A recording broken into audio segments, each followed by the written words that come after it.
Space, the final frontier. These are the voyages of the Starship Enterprise. Its 5-year mission to explore new worlds, to seek out new life and new civilization, to go boldly where no man has gone before. Wait, no, this is the wrong script. I really appreciate that you said that to Star Wars music. Yes. The Third Horizon, a place full of wonder and mystery, pain and corruption, a paradise and a prison. Here, 4 species live in an illusion of peace. The Xen, a population of animalistic and bug-like people who live only to worship their queen and explain the mysteries of the Third Horizon. The Phytoians, plant people whose civilians range from broccoli to birch tree, with a passion for violence and war. The Cephians, an aquatic species whose brilliance have led their kind to the apex of this trio, crafting new ways of life and creating innovative technologies. And finally, the humans, the bipedal hairless monkeys who have lived their entire lives in a constant state of war or preparation for the next one, but with an inherent determination that no other can match. After a particularly nasty encounter with a giant space worm that had the power to open wormholes, the solar system, along with all of its inhabitants, were teleported to the Third Horizon, where they quickly went to work enslaving and conquering the native species, known as the Skrak, a low-intelligence grub of a species, although the humans were now split into 2 factions, one made of the homeworld's major governments, and one comprised of the homeworld's megacorps. Unfortunately, back home, however, it seemed that Pluto, the not planet, was not included in this convenient teleportation, and so was left stranded with no way back home. But the colony persisted, eventually finding their own way to the Third Horizon, although bringing with them a new threat, one of monstrous and unnatural origins. In this strange new land, however, the Plutonians, now slightly altered, found their kin, doing what they did best, slaughtering and waging war, now on a massive scale against the Triple Alliance of aliens. With this new threat, it threatened the entire Horizon's very existence, and through a mutual enemy, the entirety of the Third Horizon banded together. Throughout all of this, factions fractured, heroes were born and killed, new technology was discovered, and all the fun stuff is now over. The war has left the Third Horizon in shambles, barely functioning and on life support, as they now have to deal with the effects of battle.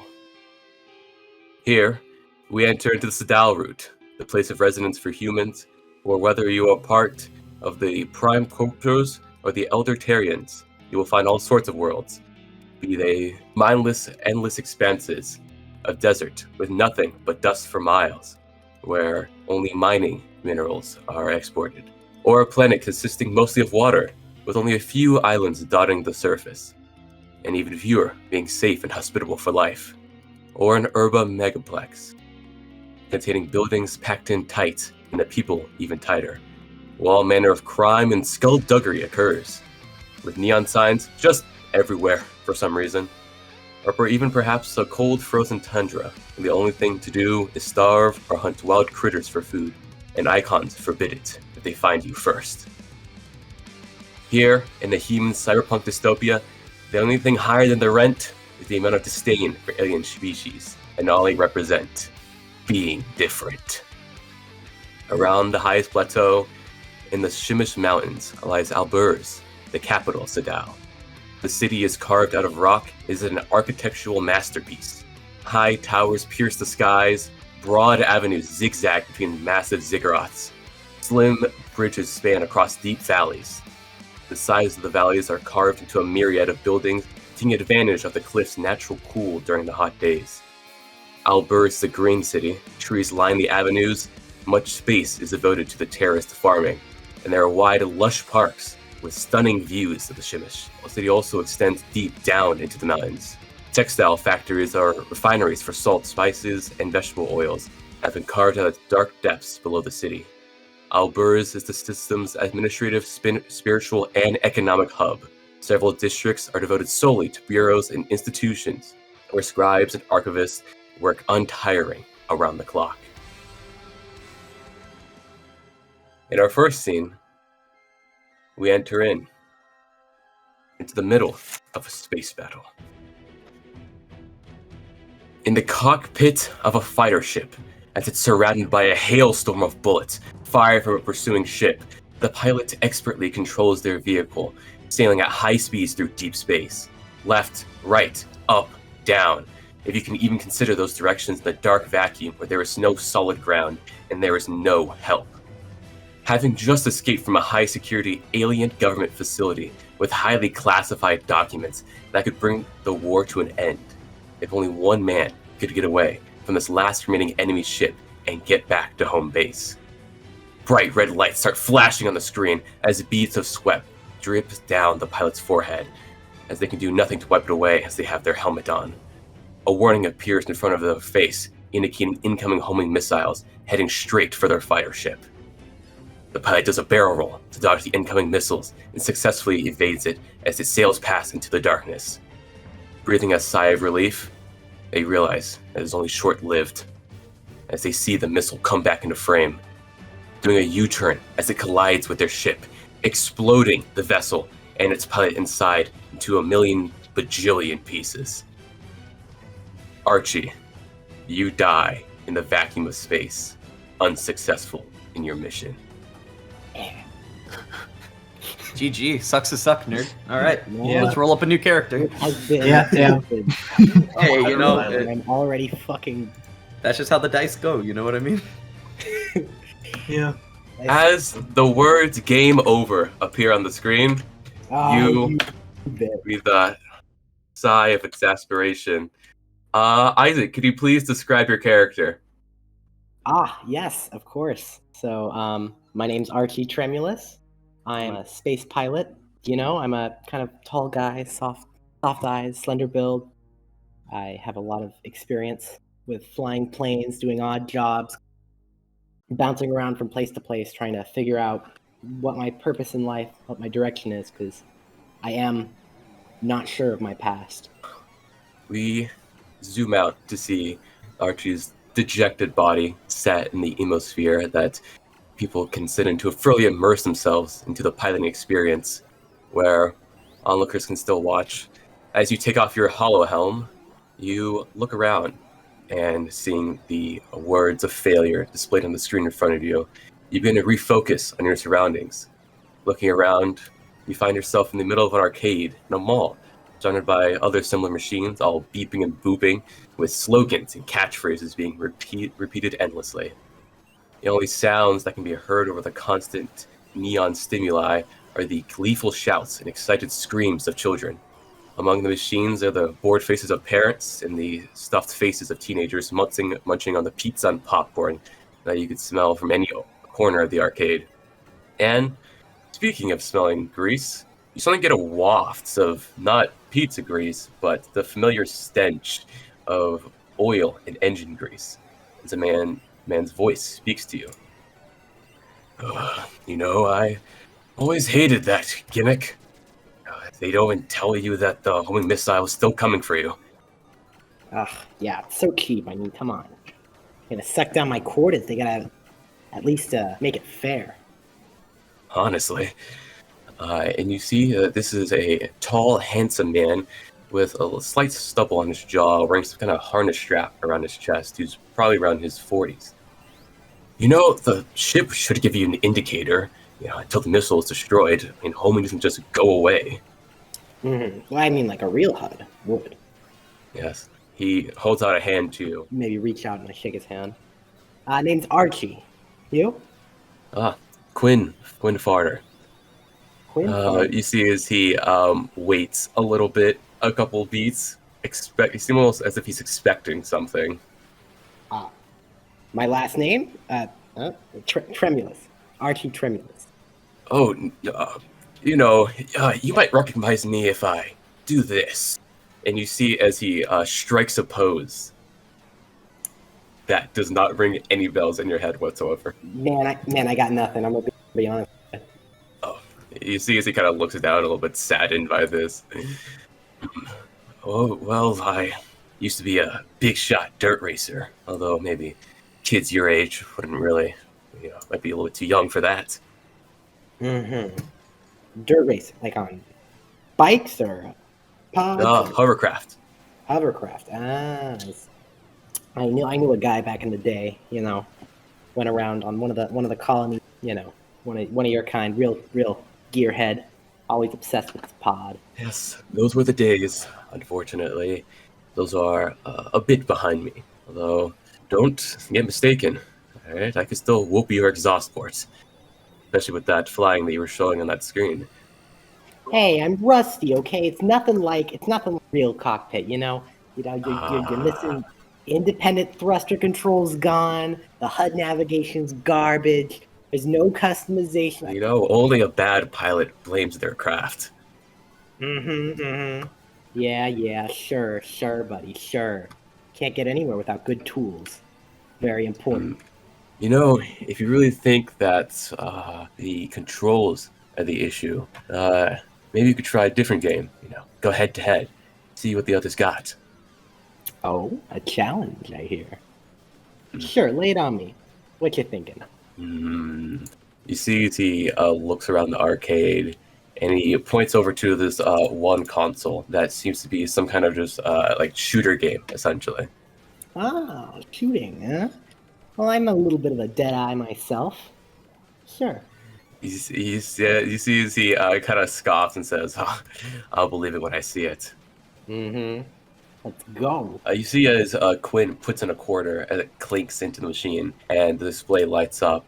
He selects a 2-player button and the game begins. I'm going to need you to roll a ranged combat check for me. Yeah, I can do that. Let's go. First roll of the game, guys. Yep, don't fuck it up. Yeah. Well, He there fucked you it go. up. You fucked it up. You had one fucked it up. fucking job, Archie! Dude, I even have that as a skill, man. Oh, fuck. Oh, I see.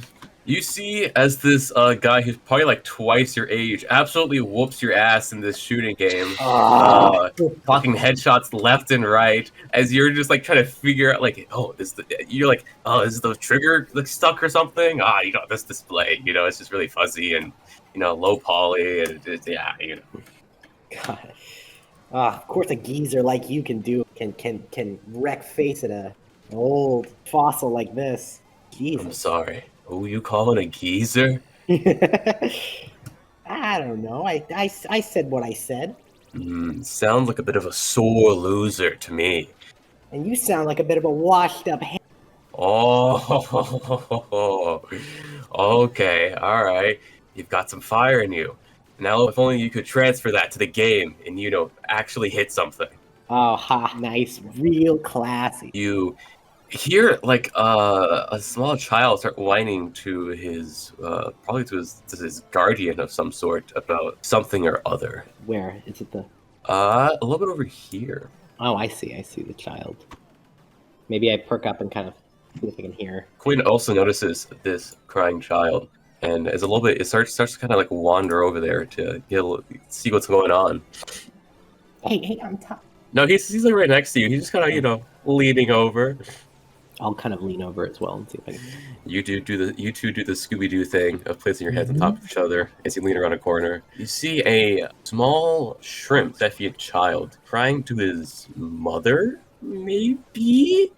You kind of guess, because the lady he's talking to could be his mother potentially, but is very young and is an X-Zen, the Gazelle descendant. And you see as he cries to her, they stand in front of this claw machine. The child says, I don't know. It's not fair. It's just my hands. They're shrimp hands. I can't grasp it. If I mess up, you know what'll happen. All right, I can't do that in here. You got kicked out last time. I go, my hands are kind of hooves, so I'm not sure what I can do to help you. They're kind of good for only one thing, and you know what that is, so, you see she kind of looks around a little bit worried, as she's obviously distressed for this child as he gets upset. Maybe I'll walk over to him and say, hey, what seems to be the issue? I try to say that in the most unintimidating. That sounds like really... X-Zen lady turns around and sees you, almost like a little bit faster than you expected. And you see as she looks you up and down, puts a protective hand on her child. Oh, well, we're having a bit of a problem with the claw machine. He's trying to get a prize. Oh yes, see, I used to be great at these back in the other colonies. You know, they had some. Have you ever handled a real trap? It's the same deal. You want me to give it a spin for you? You see, she looks down to the child to see what he thinks about it, and he kind of sniffles and like looks at his shrimp hands and looks up at you with your human hands. And you see as he nods and wipes his nose and says, "Yes, please." All right. I'll put my own money in it, and I'll. What's the prize pool look like? Oh, that's a great question. Look into the machine and look into the kind of like it's glass, but it's clearly had several child's like hands and fingerprints all over it, like over the years, and probably has not been cleaned in a while. Looking inside, you can see a variety of stuffed animals, and you can see that there's one inside that's like a little shrimp that you can tell he was trying to get. Okay, I'll go for the shrimp. Okay, please roll me an agility check. Okay, I think I got this. Hey, Yeah! let's go! Let's go. With tremendous dexterity, you maneuver the stick on the console, and once again, that bead of sweat drips down your forehead as it's the most intense thing you've ever done before. You hover over the stuffed animal, press the button, the claw descends down, grasps onto the stuffed animal, and slowly but surely drags it back up and moves over to the drop box as it releases. And there's a little small thud sounds in the machine as the Cephian child scooches under near you, grabbing it and then taking it out. As he holds it up high, big bright smile on his face. Although you assume it's a smile, he has a shrimp face, so it's kind of hard to tell.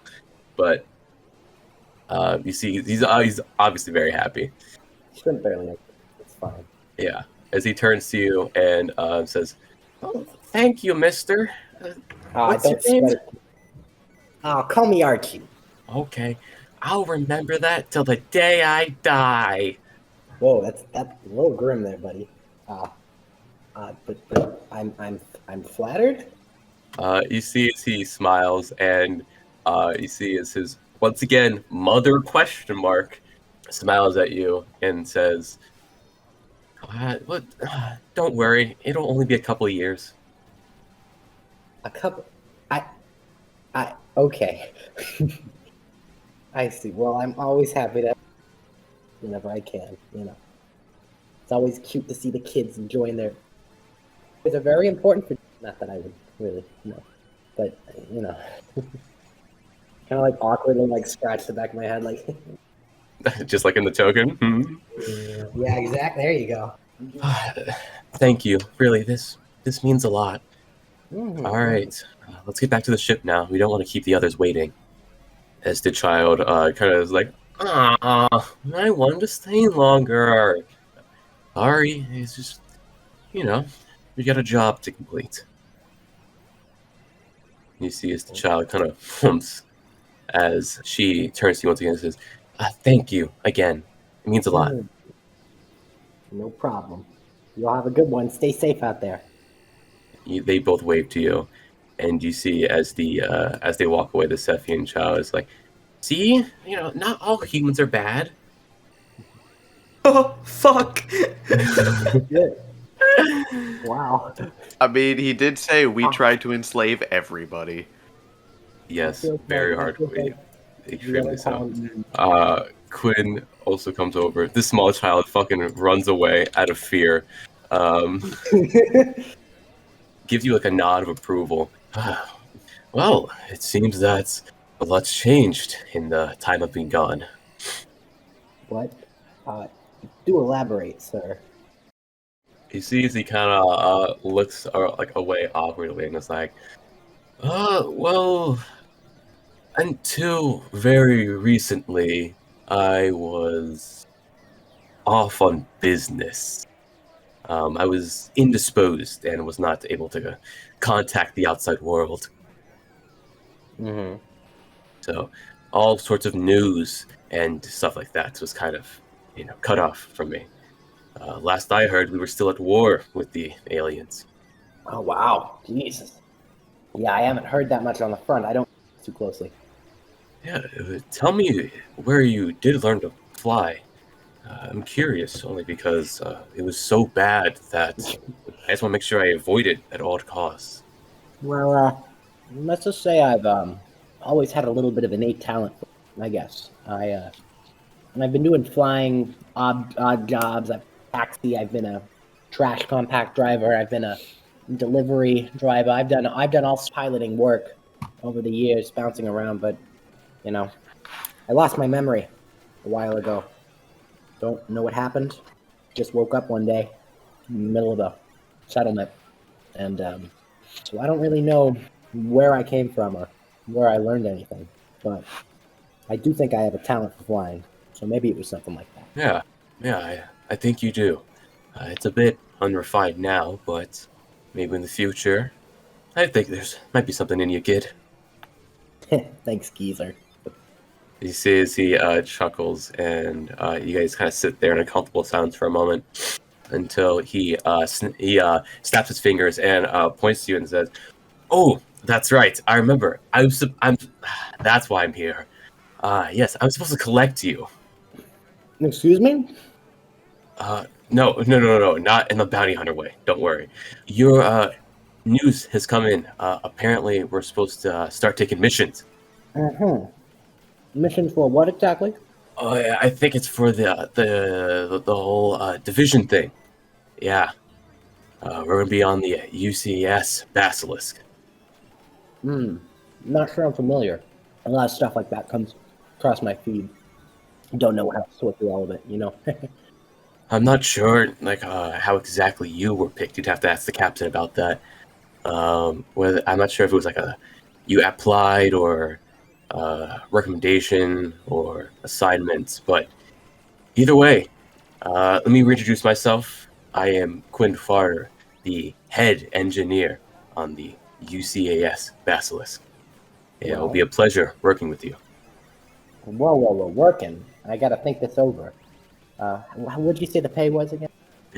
Well, from what I've heard, the job's already been accepted. Oh, I don't remember that, but it sounds like something I'd have done, to be perfectly frank. And anyways, sure thing. Didn't have any plans tonight, I suppose. Mind if I go pick up my bag from the locker over here? Oh yeah, sure. We can stop on by and real quick, and then head on out. So maybe I go. I assume I don't know if this is a staff locker. You can go in there, yeah. Grab my shit from a bag in there that I was holding down. It's just I just have one rucksack. All right, I've got all my personal belongings. That's all of your personal belongings? I travel light. And also always traveling. That's like a small, light rucksack. Yeah. So, you got a problem, buddy? No problem from me. All right, I can appreciate a guy who, knows what he wants and keeps it. All right? Yeah, more like I don't know what I want. Know what I mean? No, I don't. Do, but don't worry, it's fine. You turns around and says, "Well, onwards, the distant lands." That is a very dramatic thing to say for someone escorting me to a new job. Yes, I have a feeling a lot of people are going to die. What? Wait. Don't worry about it. What? I have several questions. And we can answer them on the way. Don't worry. Mm-hmm. Well, if you say so, boss. Hey, don't worry. I'm not your boss. That's his job. I'm not speaking it. Okay. The two of you begin to walk on out and leave the mall. The Space Mall. Space Mall, my mistake. Space Mall. I love Archie's just onward to distant That's very dramatic. Lots of people will die. What? You know how it is. You get it. Yeah, you know how it is in the space mall. Yeah. You know how it is in the space mall. Play a game of fucking Virtua Bro, Fighter. People wrapped die into at the war. space mall every day. Have some respect. Every fucking Yeah. day, dude. People alright? people die going from the space mall to the space parking lot to the space spaceship. You don't even talk to me about the space food court, man. Oh God. It's a war zone. Oh, don't even get me started. It's a bloodbath in there. Don't even get me space started. Don't Stop. fucking try to No. go to the space Chick-fil-A, man. No. Please no. There's All right, space that's it. I know All what's right. happening. We're gonna move on to the next scene. Oh hey, this one looks familiar. Ow, man. Owl boy. Oh, boy. That's me. Virgil, Hi, that's you me.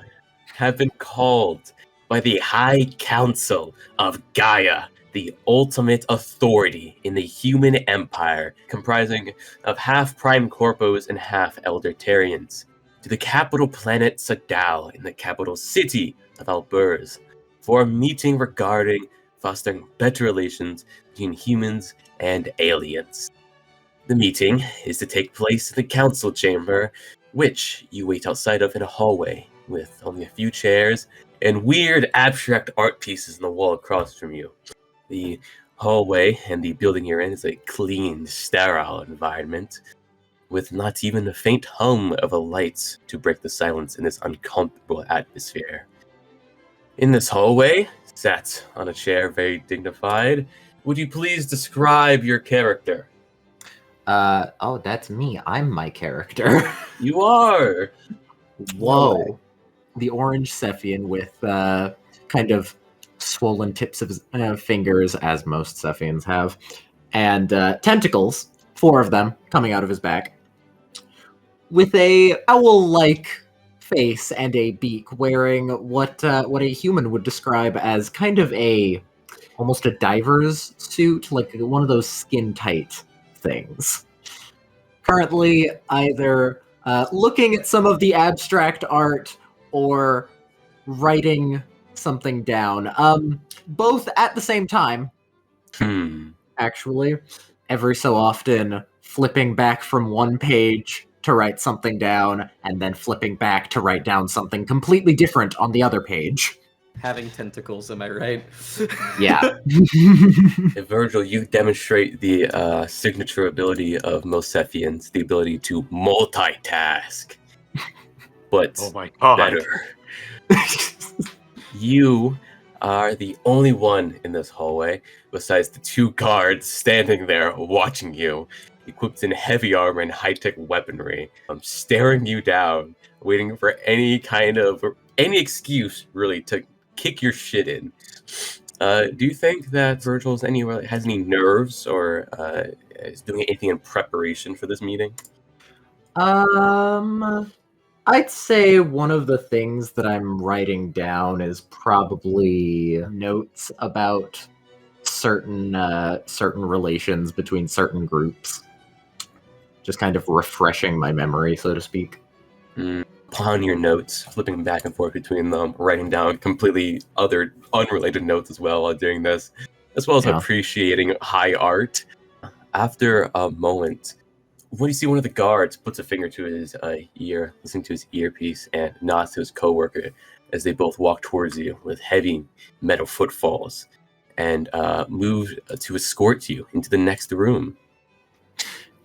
I will stand up, and I will be escorted. They do not care to have any conversation with you. I assumed as much, hence why I did not start one. You open up the door with 2 guards on your left and right as you enter into the High Council chambers. Oh boy. Hey, it's him! It's him! It's him. I recognize him. Oh! The Oh, it's very that first. guy. It's that guy, the guy that You- Rohan drew. Very nice. Yeah, it's that guy, that one guy. You know the one. Yes, you You are know. the Bingus Bongus. It's Bingus Bongus. But of course, my old nemesis. His name off of your tongue echoes with atrocities throughout the galaxy. Dingus Bongus, the Lord Slayer. Yes, in the war, Bingus Bongus was. He was. Harbinger of doom. Of doom. He was only following orders. Oh, And he definitely gave. He gave those orders. Darby, quick question. Yes, Is this a table? that is a table. Yes. Okay, I wasn't sure if it was a table or if it was like a center area where someone's supposed to stand that was like lower than all the other guys and they were like higher up on chairs. I see. I will say that you're partly right. This platform you're on right now, this wood, is actually raised above the stone below it. As you walk in, you actually notice this bench here that's clearly meant for waiting purposes. Yeah, yeah. Humans, Yeah. am I right? Yeah. Humans. those darn humans. Gotta love Yeah. systemic racism. Ha ha ha ha. Yeah. And the room almost immediately overwhelms you as simply sat at a long wooden table is 11 of the most powerful people in the Stalroot. The aura and presence of these people massive and almost shakes you down to your bones. Or not bones. Insides. As your insides, yes. You are not an easily rattled person, however, the glares you receive from these 11 people definitely makes you uncomfortable. I'm gonna specifically like not move my tentacles much and just kind of have them as behind my back as possible. Kind of like you know how people kind of hold their hands behind their back, like yes, I'm being very polite. Yes. Doing yes. that for a few reasons, mainly because it looks polite and everything, but also because the less I remind them that that I have tentacles is probably the best in this very accepting environment. Yes. Yeah, most definitely. Yeah, good move. You can recognize each of these as icons, I would guess say gods of this world. You walk past the bench, the small table, and two kind of like sectioned off coffins. As you put yourself in front of this high council, some look at you with a look of suspiciousness, some look at you with a look of hatred, others look at you with the sense of curiosity. The High Council are all dressed in suits and pantsuits, with some having scars from the war on your people, while others have distinguished and serious looks to them. And you can pick out maybe one or two who are young and soft, unaware of the dark future ahead of them. The newbies. Yep. You see that it's the newbies who have the look of curiosity on their face. Okay. And even in this room with the High Council themselves, your attention is still drawn to another in the room. Is it him? It is him. This man doesn't exude the same aura of the High Council, but still has this certain air of confidence about him that, although he is turned away from you right now, facing the High Council, definitely makes him stand out in this room of politicians and government officials. I could tell he stands out because he has a different color token, making him Yes. stand out. Visual storytelling, everyone. You see as the council looks at you and waits for you to greet them first. Is it evening or morning? Where It we is are? early morning, approximately like 10, probably a.m. It's really early. You had to wake up super early for this. Yeah. All right. The members of the councils, are they like senators or like what are their official titles? So this is a very good question. There are supposed to be 12 people in this room. Right now there are Right. 11. However, the council is separated 6 and 6. between Elder Terrans and Prime Corpos. The Elder Terrans are literally just government officials, basically like presidents of planets, essentially. So you know how we have the UN, right? Right. So the UN basically collectively voted for these people to be in power of like separate planets. And from there, they manage their own planets and have their own governments. It's the whole thing. But the Prime Corpos aren't qualified for this position. They are CEOs of a megacorps. The only power they really have is that they fund the human empire. I see. So it's like Jeff Bezos.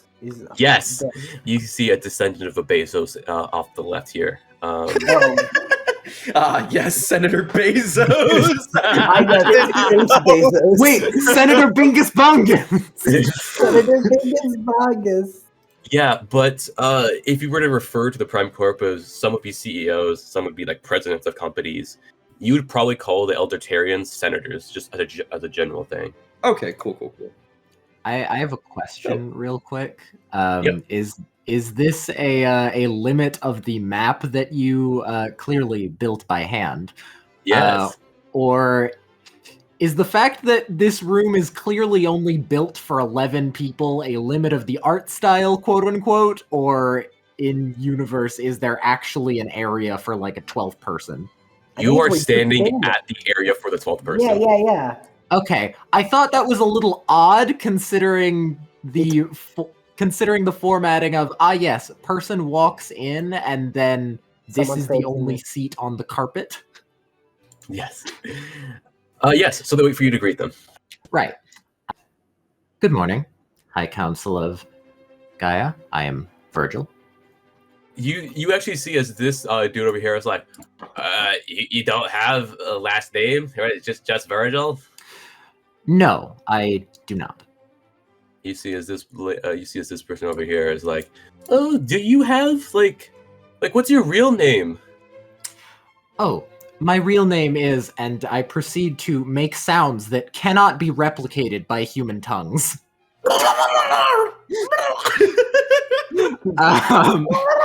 And then say, however, it is easier for everyone if I just pick a simpler name. Hence, Virgil. This man right here, he actually stands up to greet you and even gives a slight bow to you. Oh, I was about to do the same as he stood up. Wow. Wow, yeah, you guys bowed at the same time. Oh, that's awkward. You both like bonk heads. Bonk heads from all the way over there. Yeah, I know. It makes no fucking sense. What if we kissed at the High Council of Gaia? Bows to you and says, well, it is nice to meet you, Virgil. It's a pleasure to have you in our city. It is a pleasure to be here. You see as he sits back down and motions to the rest of the council saying, you know who we are? Yes, I do. I will not go through the long process of naming each of us, but you see as he leans over to the man next to him right here, who has stayed silent this entire time and trying to just observe with unusual expression, and just says, do we know where he is? Oh, no, okay. Unfortunately, one of us could not be here. He is on busy business. Yes. I kind of nod and say, I understand. You see as he gestures over to the man off to the side here. And you see as the High Councilman begins to speak, saying, this over here is... And you see as this guy cuts him off and says, oh, I think I would rather introduce myself, Councilman, if that would be okay. You see as the councilman is taken aback by this affront to him in front of everyone. But no, he knows that if he were to get into a scrap here, it would be not worth it. Mm-hmm. Gets a strained smile and nods to the man as he steps forward towards you, Virgil. Then, not really a hand for a handshake. but instead he attempts to give the humans best imitation of a traditional Cephian greeting. Oh. How practiced does it look? Extremely so. It's as best as a human can get it. Okay. That's nice. That's nice and good. I will respond in tune with it. Yes. Wesley, what does the traditional Cephian greeting look like? Good question. It's almost like I was thinking about this as I walked into the room. Nice. I'd like to think that why it's difficult for a lot of people is that it does include the tentacles somehow. Of course. Maybe like ooh, that's a fun idea. 2 tentacles on one side kind of match up with the arm to perform an action, kind of like an infinity sign in air. Okay. Which one of the reasons why it's a bit difficult is that the tentacles kind of lag behind a bit. Meaning that if you don't understand what you're looking at, it kind of just looks like they're waving them in the air. Yeah, you see Nathaniel. He like in like by our standards, Nathaniel looks absolutely ridiculous doing this. But if you actually know what's going on, this looks like very like high class. As he kind of takes his 2 arms and kind of just wiggles them in a certain way. Yeah, I'll respond to it with like a pleased look and responding in tune with it. And the man smiles at you with a practiced smile. The name is Nathaniel Bonmillion. I am the accountant and financial manager of the UCAS Basilisk. Oh, I love the accountant. The accountants are my favorite characters. Yes. Oh, they're gonna hate me. As you're now able to get a better look at this tall and lanky man who's facing you, he's wearing a very well-made and expensive, like tailored suit with shining rings on his right hand, a beautiful pocket watch with a chain attached, and slim glasses on his face with slicked back black hair, and distinct features signifying some sort of Asian heritage. As you get a look at this man, Virgil, your natural empathy kind of tingled a little bit, and you can tell that this man is some sort of the same breed as you, with diplomatic inclinations. Now, I'm sure that you're wondering exactly what you're here for. Unfortunately, we could not broadcast it on open communications. You know how the deviants are these days. I give kind of an understanding nod. You and Nathaniel here have been selected to be crew members of a new human operation. Now, we have always spoken with the Guard government in order to gain their blessing, and we hope to gain yours as well. We hope to have a liaison, say, between the humans and Cephians. That would be quite an honor. I'm very glad you think so. On the ship, you will provide various services, be they diplomatic or simply cultural understandings to the rest of the crew. Although I will say they may not all be quite happy with your presence. I kind of nod a little bit, and I understand. You know your work as the very prominent interspecies negotiator, and your particular interest in us humans. Indeed. With that all said and done, Nathaniel here will help escort you to the ship and explain any other duties or any questions you may have. I feel like I'm nodding a lot, but like, kind of just makes sense to nod. Yeah. Yes, and hopefully there will be no complications. And I'm gonna need an empathy check from you, Virgil. Oh boy. Frick. You know, humans are hard to read, man. Yeah. I try. You know, they don't have beaks that open and close when they get nervous. Like, Yeah. their fingers, like so many of them. Like, Yeah. Do you really need more than like 3? for Honestly, not really. As long as one of them is a thumb, like, you're pretty good. Yeah. True. I mean, my best guess is that he's saying that, but in his mind, he's like, God, why do I have to fucking talk to this thing? Perhaps. Hey, I mean, if I always assume that everyone's racist, then anyone who isn't racist is a pleasant surprise. That's the Now light he's path right thinking there. on That's a the- new level. Nathaniel steps closer to you, and the councilman who's been speaking says, "My name is Magnus Ellis. I will be your main contact between yourselves and the High Council. Each one of us here is assigned to one of the divisions, and I'm in charge of yours." I look forward to being in contact. As do I. Let's hope that everything goes smoothly. You see as Nathaniel speaks up and says, Virgil, I do believe that the ship is going to be leaving port quite soon. We should get on. I kind of nod to Nathaniel and then turn to the council and bow and say, it's been a pleasure being chosen. Once again, this council is very split between hating you, like thinking you're a spy, and like completely befuddled with your tentacles. Yeah, either befuddled with biology or not caring enough to be befuddled by biology. Yeah. You begin to leave. They all make the trio triangle, which is the formed basically a nonogram. That is the symbol of the icons. It's not a human thing, by the way. Everyone on the horizon worship the icons. I figured. And does that. As the guards move to escort you out. Indeed. I will walk. Yeah, as you guys reach this point, Nathaniel stops walking. Now that you guys are out of the ear range of the council, even though there's probably hella bugs everywhere, we don't worry about it. Yeah. Virgil, do you have any questions that I could answer, perhaps? For myself or the operation?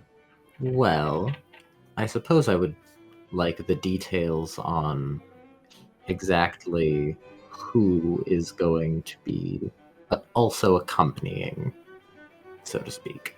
He rattles off some non-important NPCs Hell yeah. who do various random-ass work. And then he continues on and says, then, of course, there is you with your diplomatic skills. There is me, who will handle the finances of this operation. There is the captain. There is his commander. I believe some sort of bounty hunter as well accompanying us. The pilot, of course. I think someone else who I'm not really sure it was his purpose quite. It seems to be kind of a repeat, if I'm being honest, of things we already have. If I'm being honest with you, I'm not sure quite why the captain selected this individual, but you will meet him and very soon, and you can formulate your own opinion. Good to know. There is the assistant engineer, head engineer, and then I believe that is it. All right. Well, I look forward to meeting them. Although they might not be so pleased with you, it will certainly be interesting. I assumed as much. The likelihood of there being an entire crew of people who are perfectly fine with it is rather infinitesimal. Well, when I look at you, I see you see as he kind of hovers between person and Cephian. I see a man who has gotten everything he has by taking it with his own hands or tentacles. And I do think that we are alike in that way. I kind of nod in a pleased way, like I'm pleased to be working with someone who's I could find a better word to use this, but just not a fucking racist. Yeah. But also like there's a level of appreciation because he's not just not racist because he did the whole greeting thing as best one could, so like Yeah. He's respectful. Yeah, He is very respectful. very respectful. I like him. We move on to a city park. Out of the council chambers, on over to a different part of the Albers city. And here we find Lucius, One high-class man. the man himself, as he walks Yes. Oh, you through. gotta do the preview thingy. As children laugh while playing tag, a dad helps his daughter fly a kite, a couple has a romantic picnic. And further off, a family has a barbecue as the smell of cooking meat wafts towards you, making your mouth water a little, as a cool breeze breathes softly on your skin, and pleasant chirping of dribs sing throughout the air. Oh, what a fine day in the park. You visit this park regularly, and today, held in your hand, as usual, is a medium-sized, clear, hard plastic lunchbox, built to keep whatever is stored as hot or as cold as you want. Because, as the slogan goes, that's the big idea, with the brand of Big Idea printed on the side. You have been on Sadal, in the capital city of Albers, for a couple of days, after receiving a message from the High Council of Gaia that you have been selected as a part of the crew in the new division system. Although you do not know exactly what your duties will be, you can kind of assume that you will be the commander of the ship. Ah, but of course, it is only natural. In charge of the tactical coordination of the operations, leading strike teams, and organizing personnel. As you walk through this park, a little drib drops down in front of you. A little small bird with multiple eyes and 4 wings and a spiked tail. It is quite friendly, quite common throughout the city. Why, hello, my little friend. Inspecting your lunch curiously. Oh, no, that is mine. You see it kind of takes its beak and kind of pecks at the box. No, I do say, go off with you, off.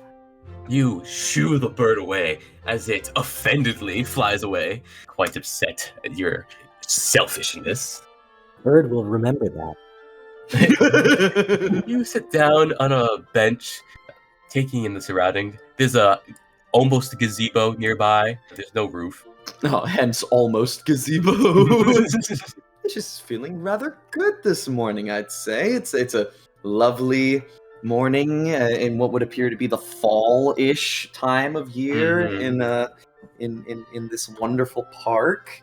And Lucius is opening up his lunchbox. He's got his like little space sandwich, fucking got his little bag of runners, the popular chips that they sell here on this planet. He's got his little drink of water from the branded water from Finnegan's Finest. And of course, as he opens up the bottle that has a label on it that has a picture of Ludacris, and as he opens the bottle and takes a sip, and he says, that flavor really is ludicrous. I fucking hate you so much. Oh my god, that's so good. I didn't even think of that. That's so good. I love him. Filled from bottom to cap with ludicrous flavor. Of course, with his natural slogan, "Look at my sales, bitch. Look at my sales." I hate that this is a goddamn thing. Lucius Ludicrous. Just ludicrous. Oh my god. Yes, Cyborg Ludacris, the old rapper from like the early 2000s and like 90s, is printed. He has survived all this time somehow. No one knows. People speculate he's like a clone or a cyborg of the original Ludacris. And yeah, he's enjoying his fine day.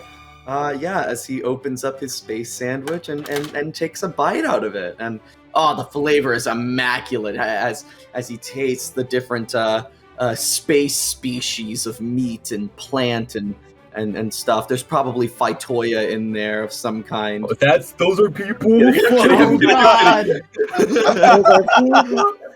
All right, we know that Lucius is a racist cannibal.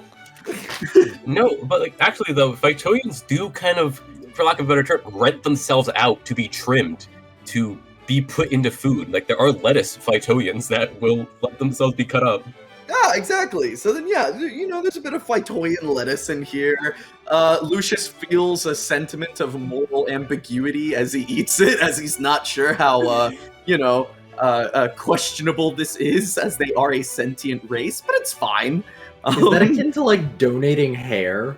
Yeah, kind of. It's kind of like donating your own kidney, but then your kidney gets eaten. You know what I mean? Like Prometheus. Yeah. And you can grow the kidneys back. His liver gets eaten out of it. Yes. See, I know he's eating it, and it's good. Is that bird nearby again? The drib Yeah, the drib. bothers this couple at their lunch as they also shoo it away, and it kind of like hops a little. I'm going to sort of gaze over to it. Maybe the poor thing is quite hungry. As he sort of breaks off a little piece of his sandwich, and he makes a sort of sound as he sort of like throws a piece of the sandwich off over here, trying to get the bird's attention. You whistle, and the bird's neck owl snaps over to you. And you see as it doesn't fly over, it runs on all fours towards you and comes to stop. You regret your decision now. And you see as it Roll stops initiative. Roll. As it stops right there and starts to serrate the sandwich piece for him. Oh dear lord. Yes, there you are, my feathered friend. Oh god.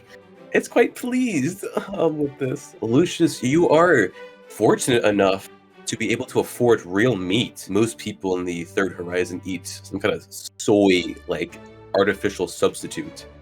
One of the many pros of military life. You can thank the Colrads for that.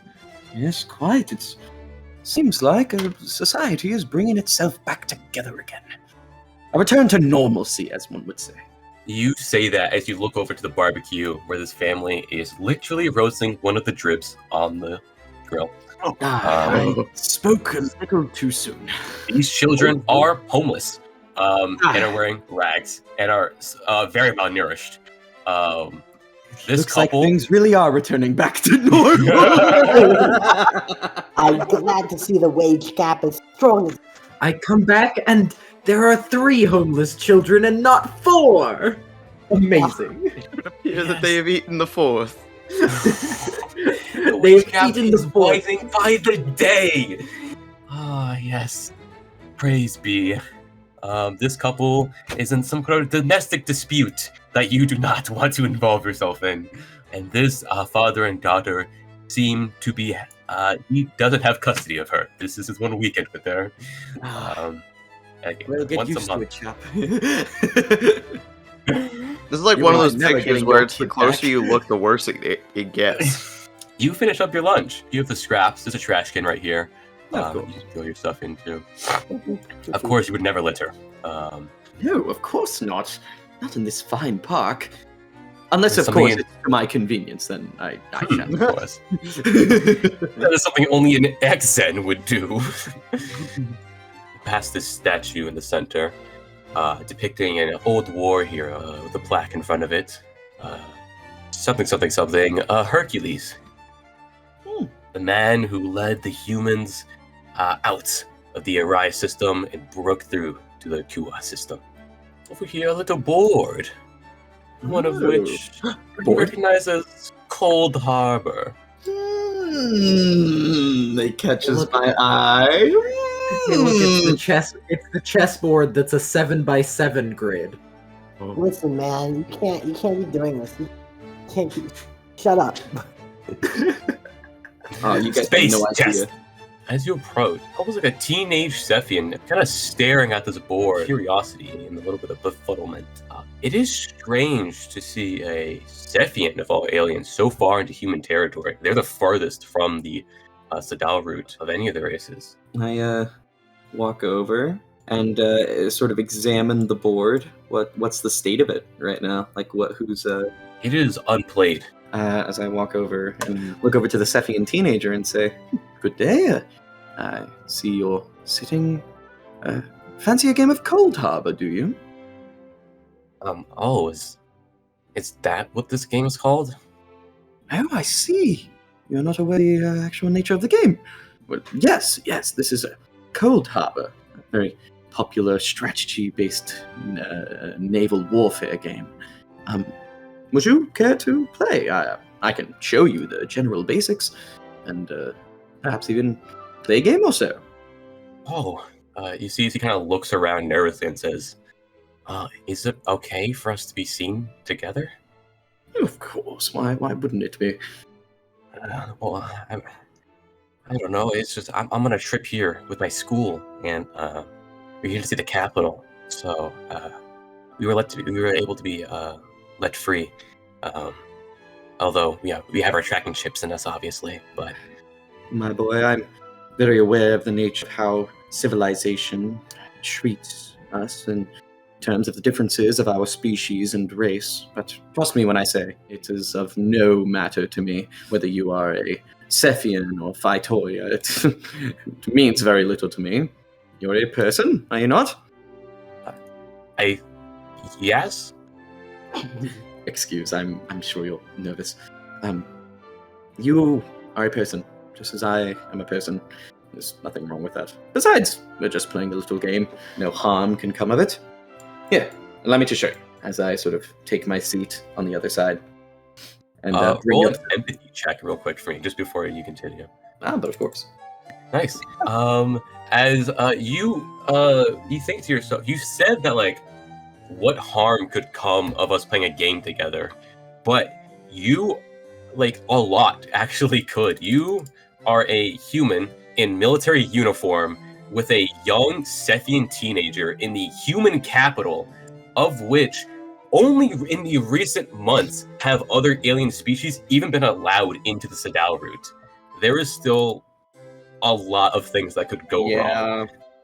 Very aware of such, but, Lucius can see that this kid is, really nervous and is just trying to make him a bit more at ease with the whole situation, given the fact that our two species were at a very brutal war. It was bad. It was very bad. Many atrocities committed. And I scooch over and bring up the general UI for a player. I put it up on single player mode and show him the general basics of how you allot your different ships, how you take hold of different strategy points, the various, mechanics of the game. And so here is where you would go to. Okay, so looking upon the board here, these are your various strategic points. It is your objective to use your various ships and armada across the board to capture these different strategic points. When you have captured enough, you win the game. And in doing so, you will battle your opponent by meeting them on the field, and you can employ different tactics. You can go straight on, fighting headfirst in combat, or you can take more subterfugal routes, should you wish. The beauty of Cold Harbor is there are many different ways to play, and not just one strategy of winning. In that regard, you could win almost a unwinnable circumstance of a game. Here. Wow.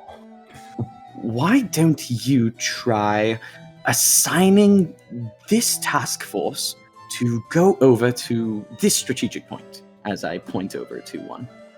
He kind of tenuously kind of manipulates the board in a way where he doesn't just move them over to it, he completely surrounds the island. Oh my, well, you're very thorough, but, and actually might even be much more efficient. it would be good, considering you don't know if this strategic point has been taken by the enemy yet. That was a rather good intuition on your part. Kind of, he like smiles. You can see his braces still on, but like space braces. Faces. Where are my manners? I am Lucius, by the way. Lucius Quinn. And what is your name? With kind of like admiration in his eyes, he looks at you and says, "Oh, my name's Omen." Omen. Well, it is a pleasure to meet you, Omen. For some strange reason, humans and all the other races of the Third Horizon are able to mate with each other. So, looking at this child, you can see that he's a half-breed. He has almost a human head and like shoulders, and you see he doesn't have the tentacles. But he's still very alien and with like smooth skin and is very clearly Cephian, so you can identify him pretty easily as a half-breed. Yeah, makes sense. He has a very aggressive playing style, you've noticed. And eventually, after being taught basically all the basics, and he's got it down, essentially, he's like, "Do you mind if we play a game against each other?" Why, of course. I would like nothing more. And I'm now going to ask for a wits roll. Hell yeah. Oh, yes. I will do that for two things. One, a wits roll or a command roll. I know which one you will choose, but yes. Well, yeah, I mean, come on. Like, well, no, actually, I'll pick wits because I don't think I actually want to, like, fight with all of my strategic ability because this is a kid. So I think I'll actually go easy on him. Okay. Because if I just, like, if I teach him how to play and then immediately fucking stomp his shit in, I think that's a little brutal. So, nerfing yourself considerably. Absolutely. You see that this kid, like, once the Cephians are brilliant. So all you needed to do was explain the basics, and now he's off, like hyper, like conceptualizing the theory of the game, and good shit. Also like the massive battlefield with all these troops. Well, this is multitasking. The Cephian's like strongest suit, so this is like a piece of cake for him. He's not like a master strategist where he knows where to be at all times, and he's like super cautious or anything like that. He utilizes a lot of bombardment tactics and even utilizes suicide bombers. Fuck! Oh, shit. Uh-oh! Wow, uh-oh. As the fucking game finishes, like, I just see as he fucking does so by, like, literally crashing one of his destroyers into my cruiser, and I say, "Oh my." Well, I should say, as I go shake his hand, good game. However, as like the game says, fucking winner, Pyrrhic victory. Remember, just because you win doesn't mean you've really won. What? The sacrifice of life over victory is the majority of the time not worth it. In achieving an overall victory, you have lost to me strategically in this manner. You sustained much more casualties than I did. I still congratulate you on your victory, but in the future, it would do you well to recognize the value of the lives of your men. Remember, whilst this may just be a game, those people aren't just numbers. They're persons, like you and I. Cephians and humans. Here. As I sort of like reach into my coat, I pull out my my like naval like contact card. If you should like to pursue something a bit more serious regarding this, send me a transmission. As I sort of hand him the card. You see as he takes the card with both hands, that art's like kind of slightly webbed. You see a very conflicted look on his face. There is a lot going on for him here. Roll an empathy roll again. Gotcha. It's almost scary to him because he's not sure if this is some kind of ploy that you're trying to like ensnare him in, or like it's even scarier idea is that humans are way more complicated and they're so different from each other that his Cephian brain is going to take a little bit to process even that. As I see him sitting there, I ask, "Your name is Omen, correct? Do you have a surname that you carried from your human parent? Yes, actually. I have my mother's surname. Her name is Clove. Clove. Roman Clove. I will make a note of that. As I sort of like take out whatever the equivalent of a space phone would be right now, and I write it down. You suddenly hear a voice and see a tentacle kind of like not snatch, but quickly grab the card in Omen's hand. As suddenly standing over you is another Zephian. As he dangles the card in front of his face, reading it. This man speaks the truth, Omen. A war, if you were to carry out the actions you just did, you would surely lose all support. Nevertheless, you did succeed against a military officer. Good work. I stand up and sort of say, good day, sir. See as he looks at you with a look of extreme suspicion. He nods, his dolphin-like head. He is obviously a dolphin-type Zephian. However, he's also multicolored, which isn't a thing. Oh. You gave my student quite a game. Thank you for stimulating him. But of course. It is not every day you meet such a young prodigy as Omen here. I should like to, perhaps in the future, when you are a bit more older and you have a bit more practice, Omen, should like to pursue something of this, if you should allow it. And you, sir, your name? Forgive me, my manners seem to have escaped me. My name is Lucius Quinn, Rear Admiral. Gives you a small nod and says, I am not comfortable enough with you to give you my name. Only natural. But I will say, you'd know it if you heard it. Let's say me and you have a quick game. We'd get going back to the ship soon, but you seem interesting. The sentiment is mutual. Well, shall we? And moves on over, and you see that, like, by the way he moves, he definitely has a more masculine side of a voice, but almost like a feminine-ish body to him. There's definitely some alien stuff going on here. As he sits down, and he's the one who manipulates the board and sets it to versus mode. And you two begin the game once again. I see. Well versed. Okay. I'm gonna have to actually go hard on this one. Oh, you're gonna go hard? Go hard. I might have to go hard, low key. Damn, this guy's good. Yeah. You feel a chill run down your spine. It's scary to watch this guy play.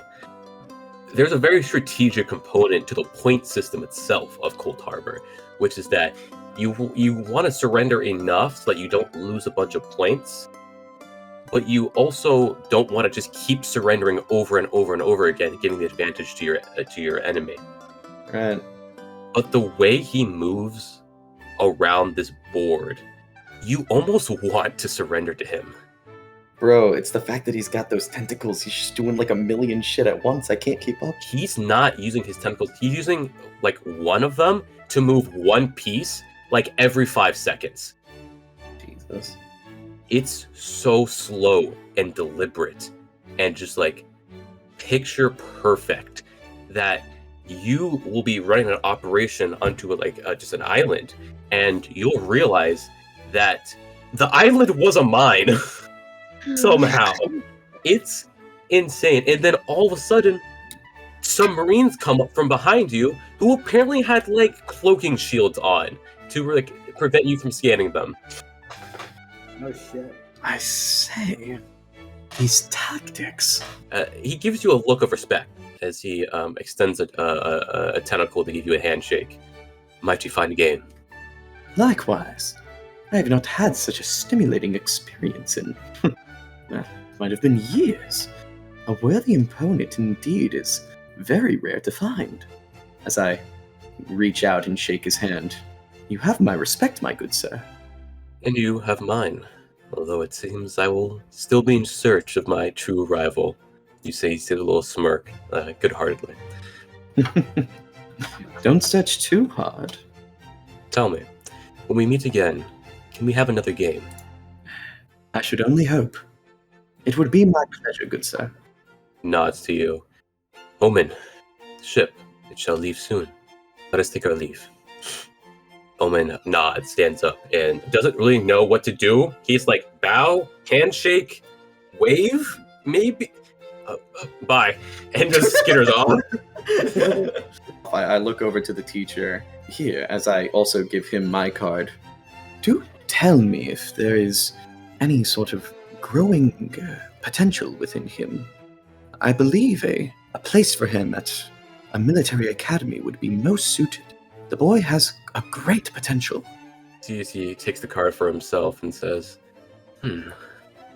Well, I appreciate the advice. He is somewhat of a protege of mine.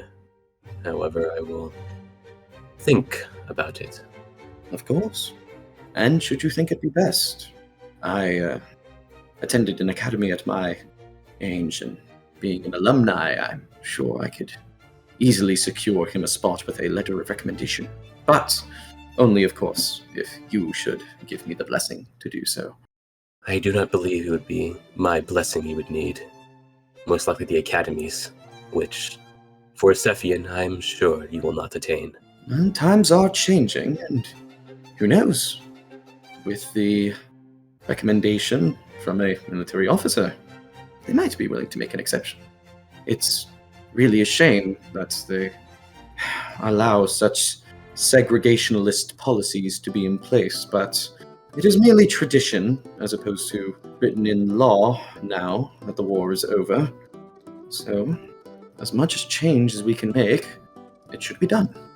But I digress. Yes, I do agree. A change needs to be made. See as he gets up and walks away. As he walks away, I say, "Do I still not have the pleasure of knowing your name?" You see as he turns back and says, The next time we meet, if you beat me, then I shall tell you my name. Oh, that's so cool. Mysterious. Yo, this guy's totally gonna come back, and then like the fate of an entire battle is gonna rest on Lucius playing this guy. For real. As you're kind of like watching the two leave, you notice a man watching you. A large, bulky, muscle-bound man, over 6 feet tall, standing with his hands behind his back, his chest puffed and chin raised high. The man is wearing what seems to be heavy armor, even though he's in the middle of a residential area in a park, with a fur collar and several straps around his chest, carrying various pieces of weaponry.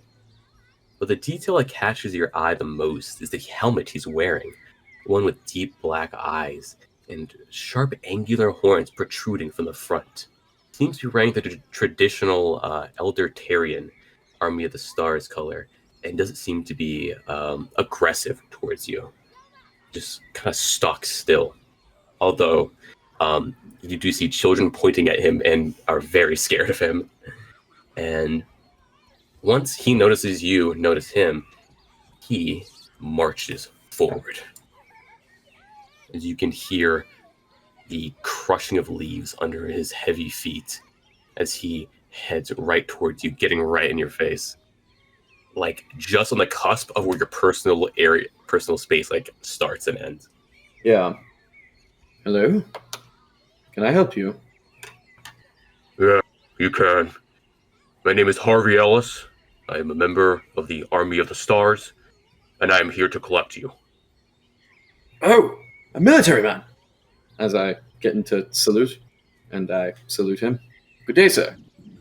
He salutes you back hard, like just very kind of snappy with it. You are Lucius Quinn, right? Correct, sir. Correct, yes? Yes, that is indeed. Okay, good.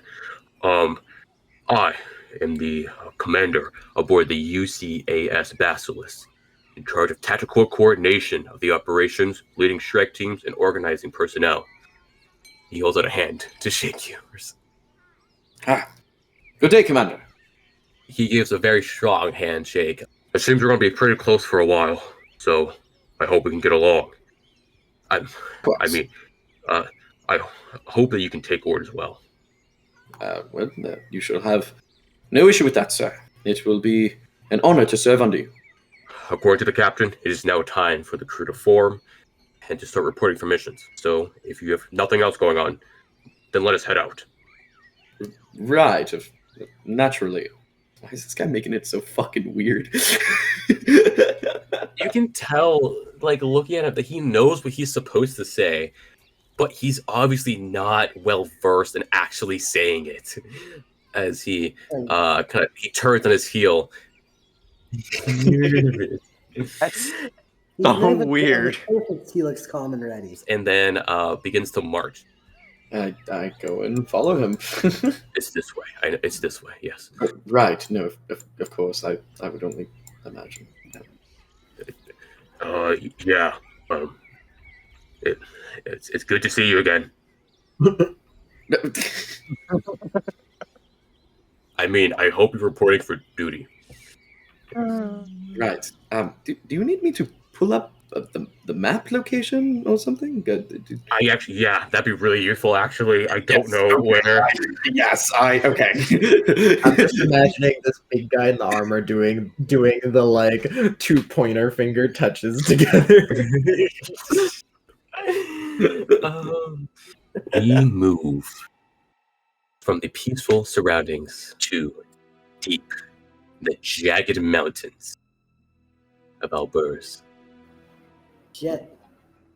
Dhonall, you walk across a perilous rock bridge that goes over a deep and cavernous ravine that seems to have no bottom as it extends further and further into the planet.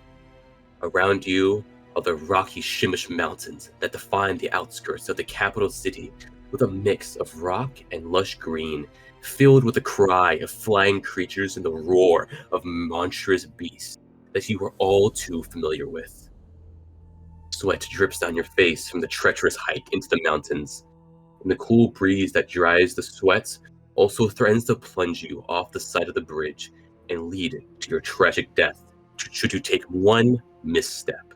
Pebbles fall into the darkness beneath due to the vibrations of your movement, stalling your progress for a moment. And as you wait to see what happens, would you please describe your character for us?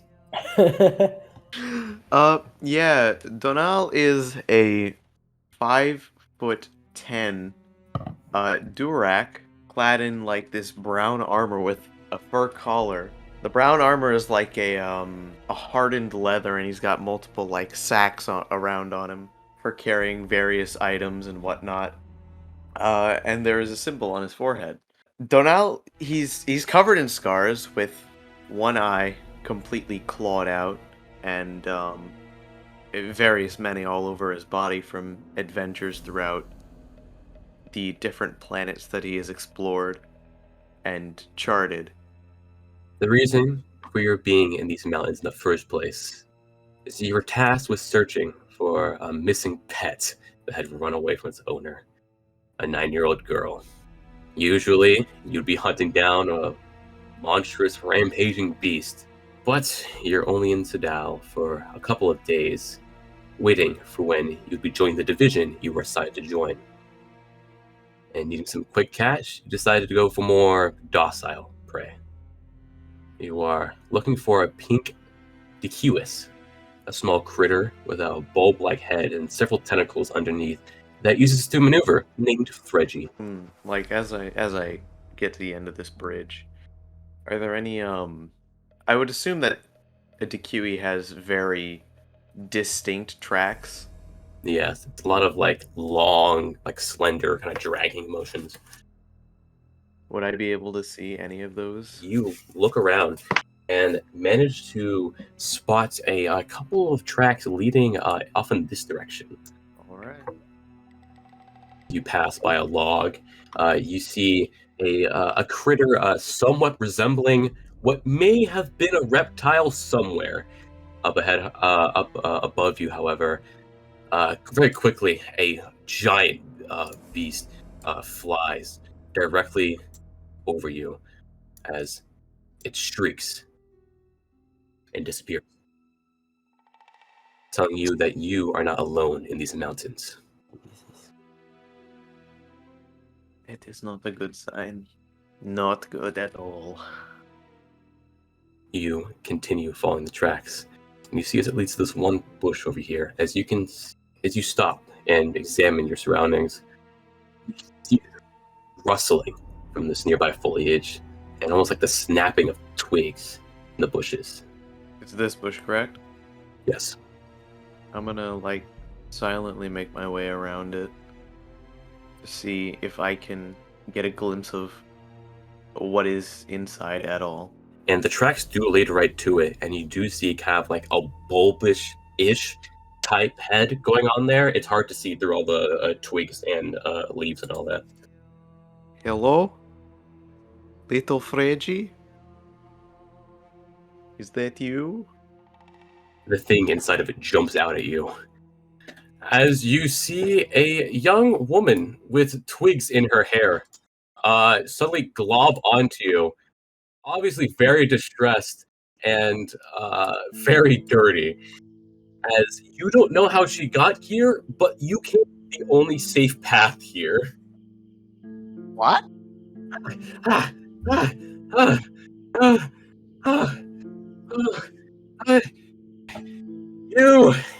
You. Yes, I found me? you. What? I found you. They say never doubt the expertise of Eleanor Wiscott, and this is the reason to do so. I have found you, Dhonall, right? You are Dhonall, right? Please tell me you're Dhonall. Crush her dreams. Do it. Oh no. So tempted to just say no. Oh no. Oh, but I'm not gonna do that. I'm not gonna. You see this very pleading, puppy dog look in her eyes, as she has very obviously been through some shit to get here. Yes, that is me. Who are you? Oh my gosh, thank you. Thank you for being you. Thank you so much. Yes, as I said, do my name... thank the gods every day that I am me. Yes, blessed be the icons. She makes the triple triangles. As I said before, I am Eleanor Wiscott. I am the assistant engineer on the UCAS Basilisk. I have been tasked by the captain to come and collect you. Apparently, he couldn't be bothered to come get you in the mountains, so I was sent instead. You could not have waited for me, back at the city where I would be? Oh, why would I wait for that? I don't know. Why would you come out here? Well, It's not exactly the safest of places. Well, if we avoided things that weren't safe, we would never have new inventions, would we? I get what? Okay, but why would they send you out here? Oh, no, I volunteered. Oh lord. Okay, what did you mean by collect me? I I hope you don't think I'm here to wrestle you. The ship's ready. We're gonna start getting missions, I believe, and carrying them out. And you see how she kind of bounces back and forth, protecting the horizon and exploring distant lands. Distant lands, huh? Yes, finding cool critters and weird mushrooms. I already found some earlier, actually, back there. I checked. I grabbed some of them. That's why it took her so long. I promise I did not take any. I'm not dumb, okay? Okay, I would. However, I am going to analyze them once we get back. I mean, I guess, but Armon, do I know what kind of mushroom she's talking about? You see as she digs into her pack she has on her side and pulls out a handful of them, and you see these bioluminescent purple and green mushrooms that have spores coming off of them. And you recognize these mushrooms as definitely hallucinogenic, but the fun kind. Ah, Damn, I those see. be some infected mushrooms. Mhm. I'm gonna. Wesley, I'm going to break my chair. I'm gonna fucking die. Oh, do you know what these are? If you could tell me, that'd be really Uh, awesome. They are drugs. Mm. Could they have medical applications? Well, I mean, they could be used as a painkiller, I guess. Perfect. I accidentally took some of these while I was starving on the planet. Oh, that sounds bad. Yes, it was But how not was fun. it though? Like, was it fun? Yes?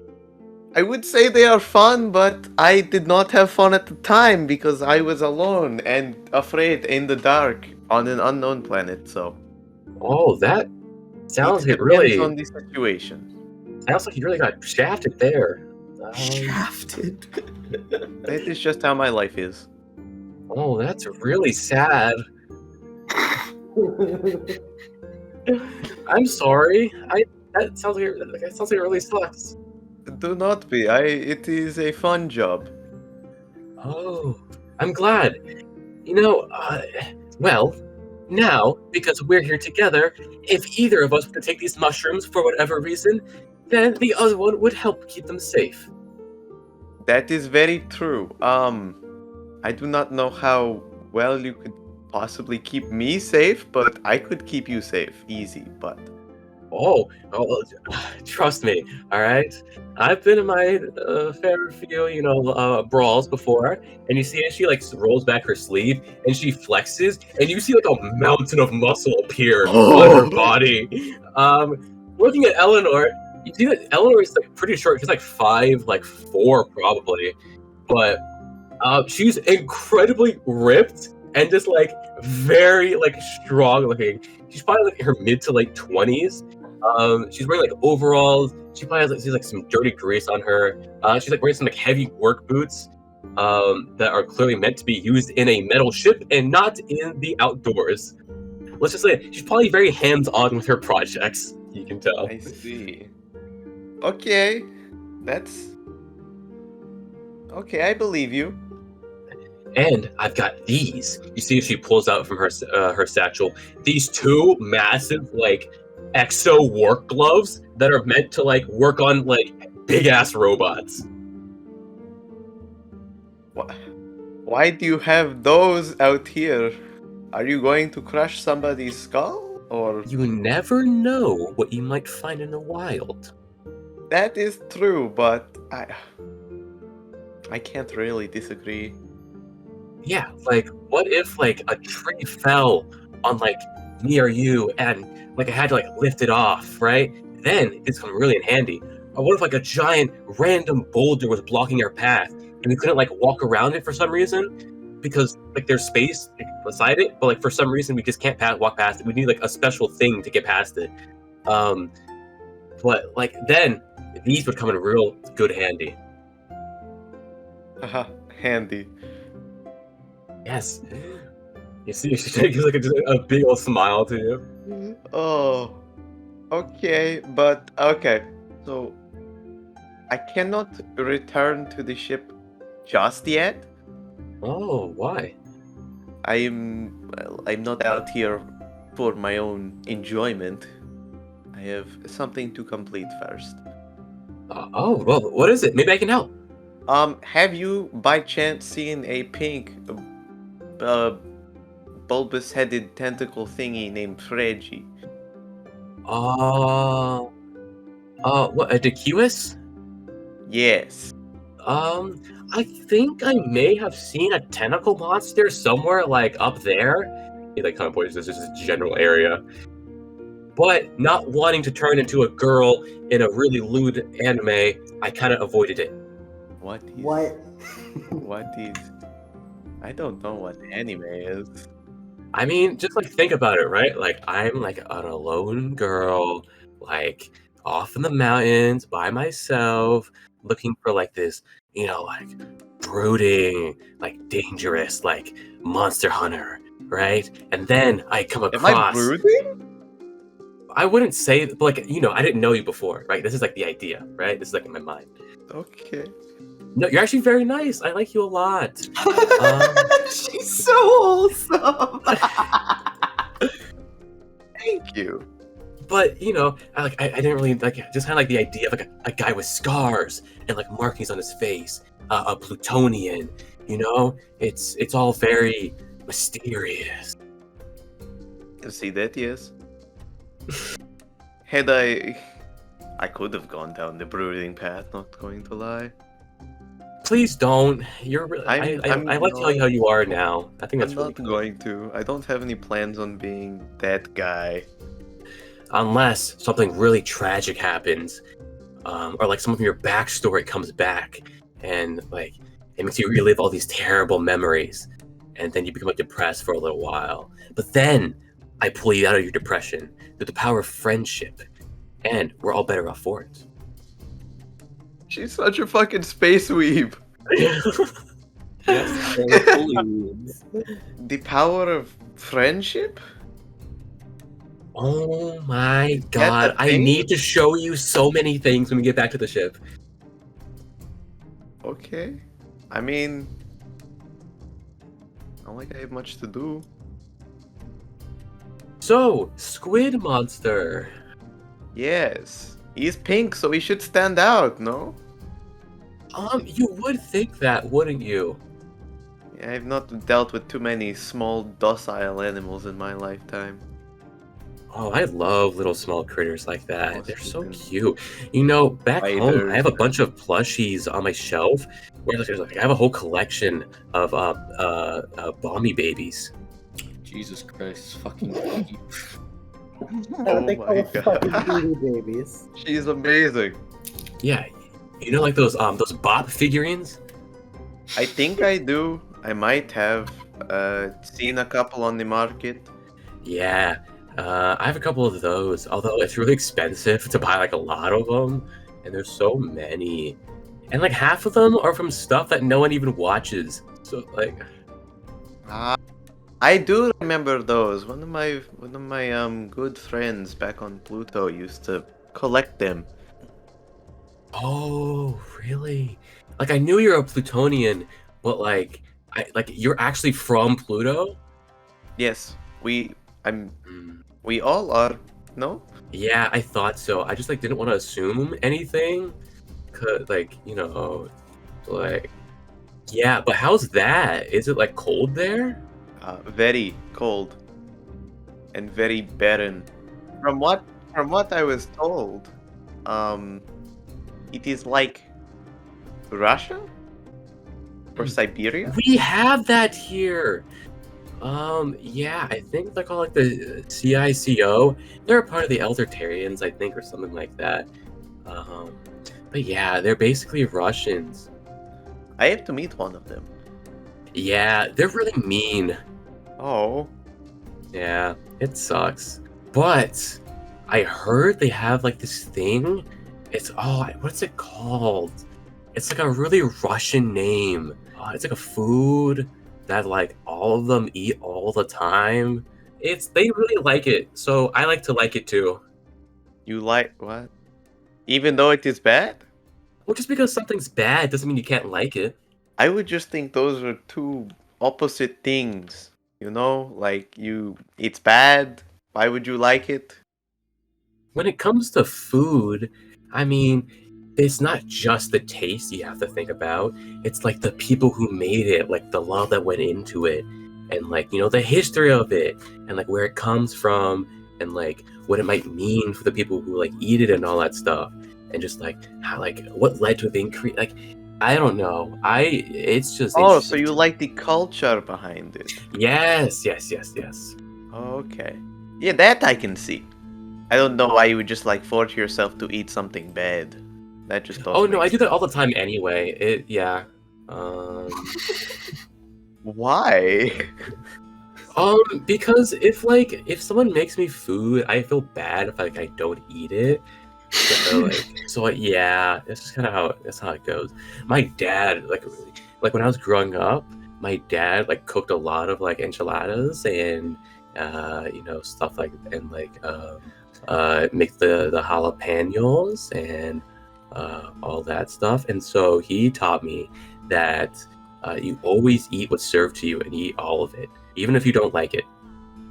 I mean, I can get the wasting food part, but like, I don't know about eating something you don't like. It's what if you just throw it up again? No, you force it down. That's the thing. Speaking of eating like food and like not wasting any, I heard like you might not know this because you're from Pluto, so like I'm not sure like if you have news there, but we have news. It's just that not is it, like, everybody only has Pluto access news? to We it. only get news about Pluto, or We have a bit of both. It's not like we really have much going on our planet. You're We right. It's just- really cold there, so Yes. yeah. But I heard on the news that apparently the Cephians, like all of them, are like really starving. like it's a problem apparently. Oh. Like there's this whole thing where like they can only eat food that has like a large amount of water concentration in them. So they can't just eat like anything. They have to have like special foods. And they live on water planets, right? But like they've eaten all of like the water food there. That just sounds like they did some bad for planning. Yeah, for really smart aliens, they're kind of dumb. Like on that one Yes. thing. How do you do that to yourself? It doesn't make sense. I think it's more of an issue with like. So you know how the Cephians work, right? You know like how they like what their deal is. Kind of. You know about like the whole greed thing that they got going on. Oh yes, I know a lot about that.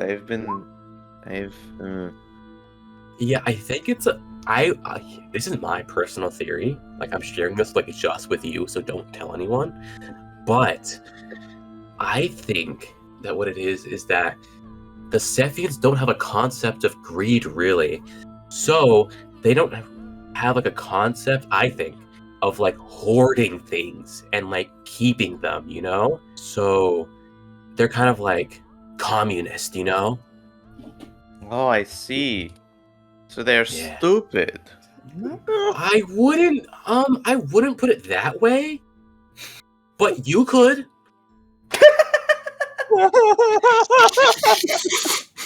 Okay, I will.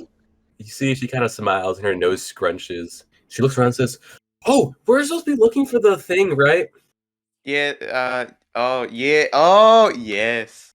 That is Sorry, correct. I distracted you. I know that I sometimes go off my tangents.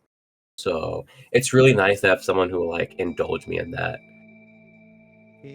Hey, I learned something new. So I guess it was not bad. Yeah. Like my dad is always saying, like, "Oh, Eleanor, you need to close your mouth, shut your trap once in a while. Look at the gear." And it's just like, yeah. Your dad sounds like he doesn't like talkative people. No, but he loves me though, so it works out.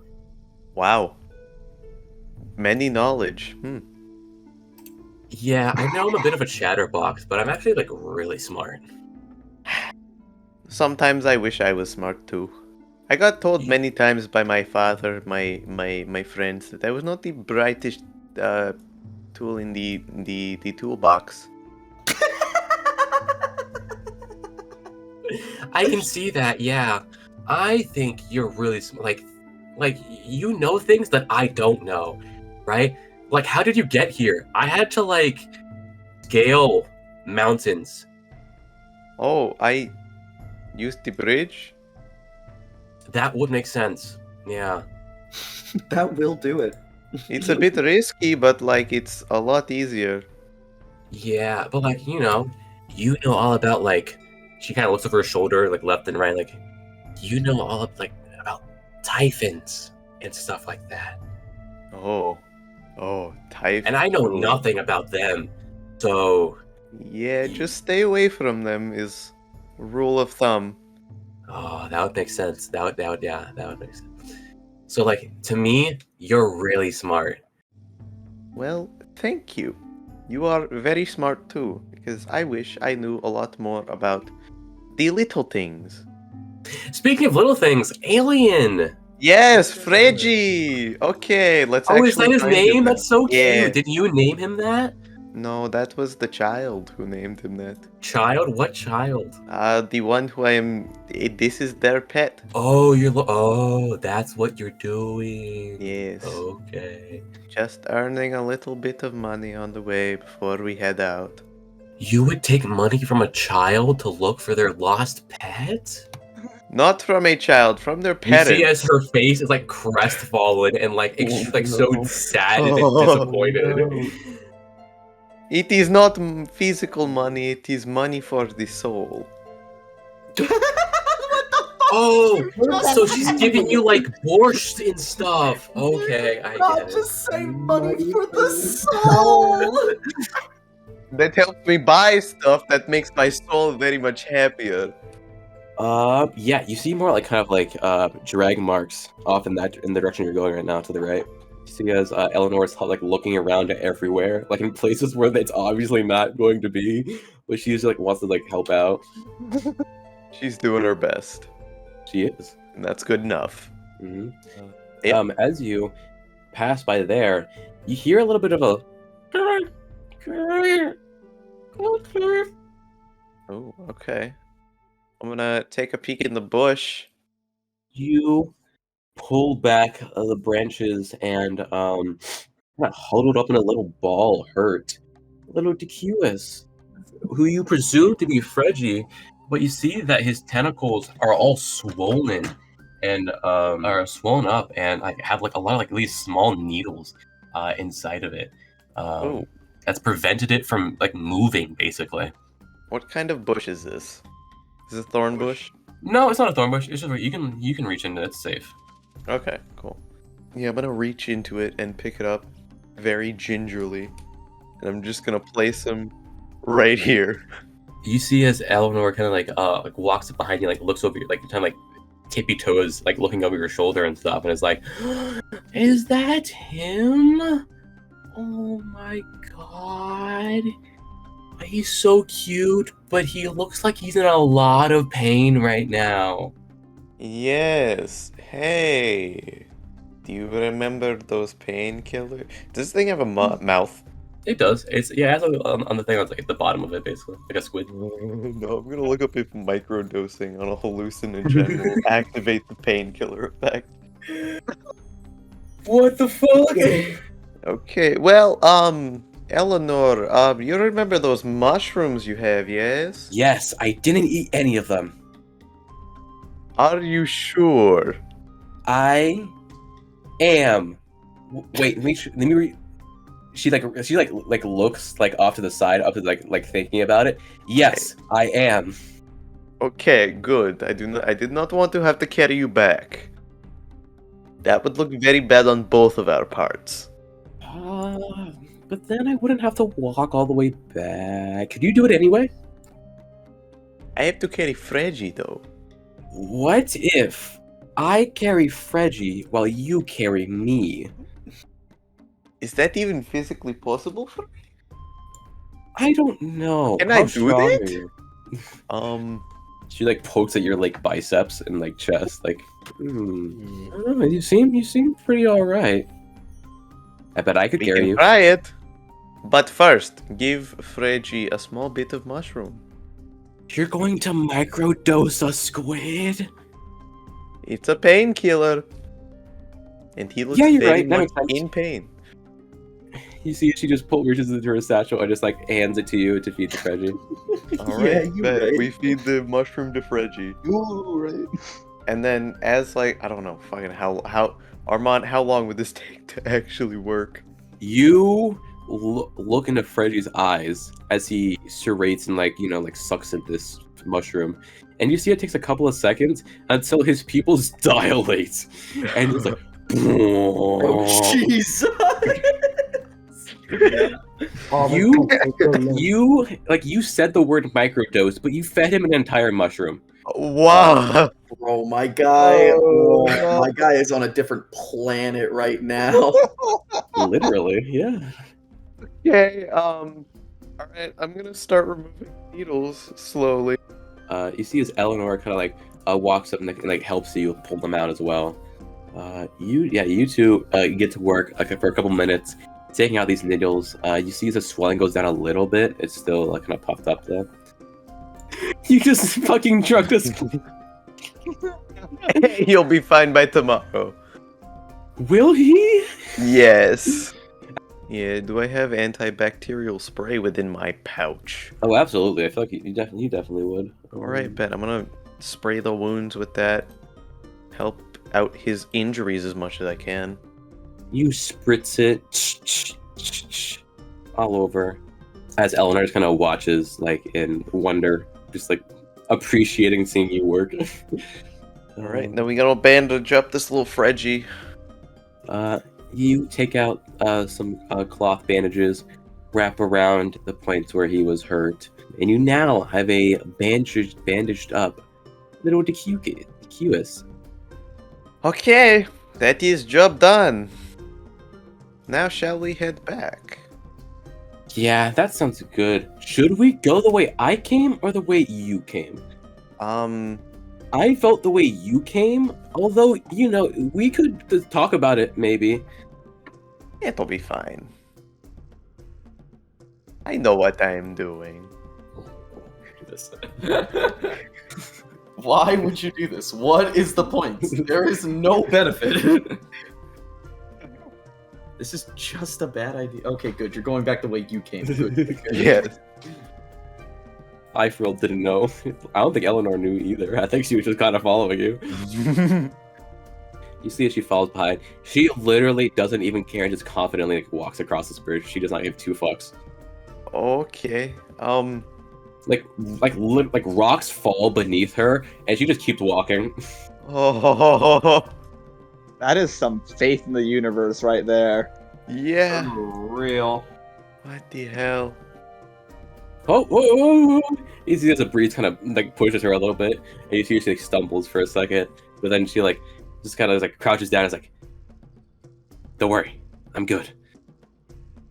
You sure? Yeah, Okay. I think so. But just in case, I'm just gonna get down here. You see, she just gets on the ground and it starts crawling. It's like just to make sure, just to. Yeah, that seems to be that's the safest option, to be honest.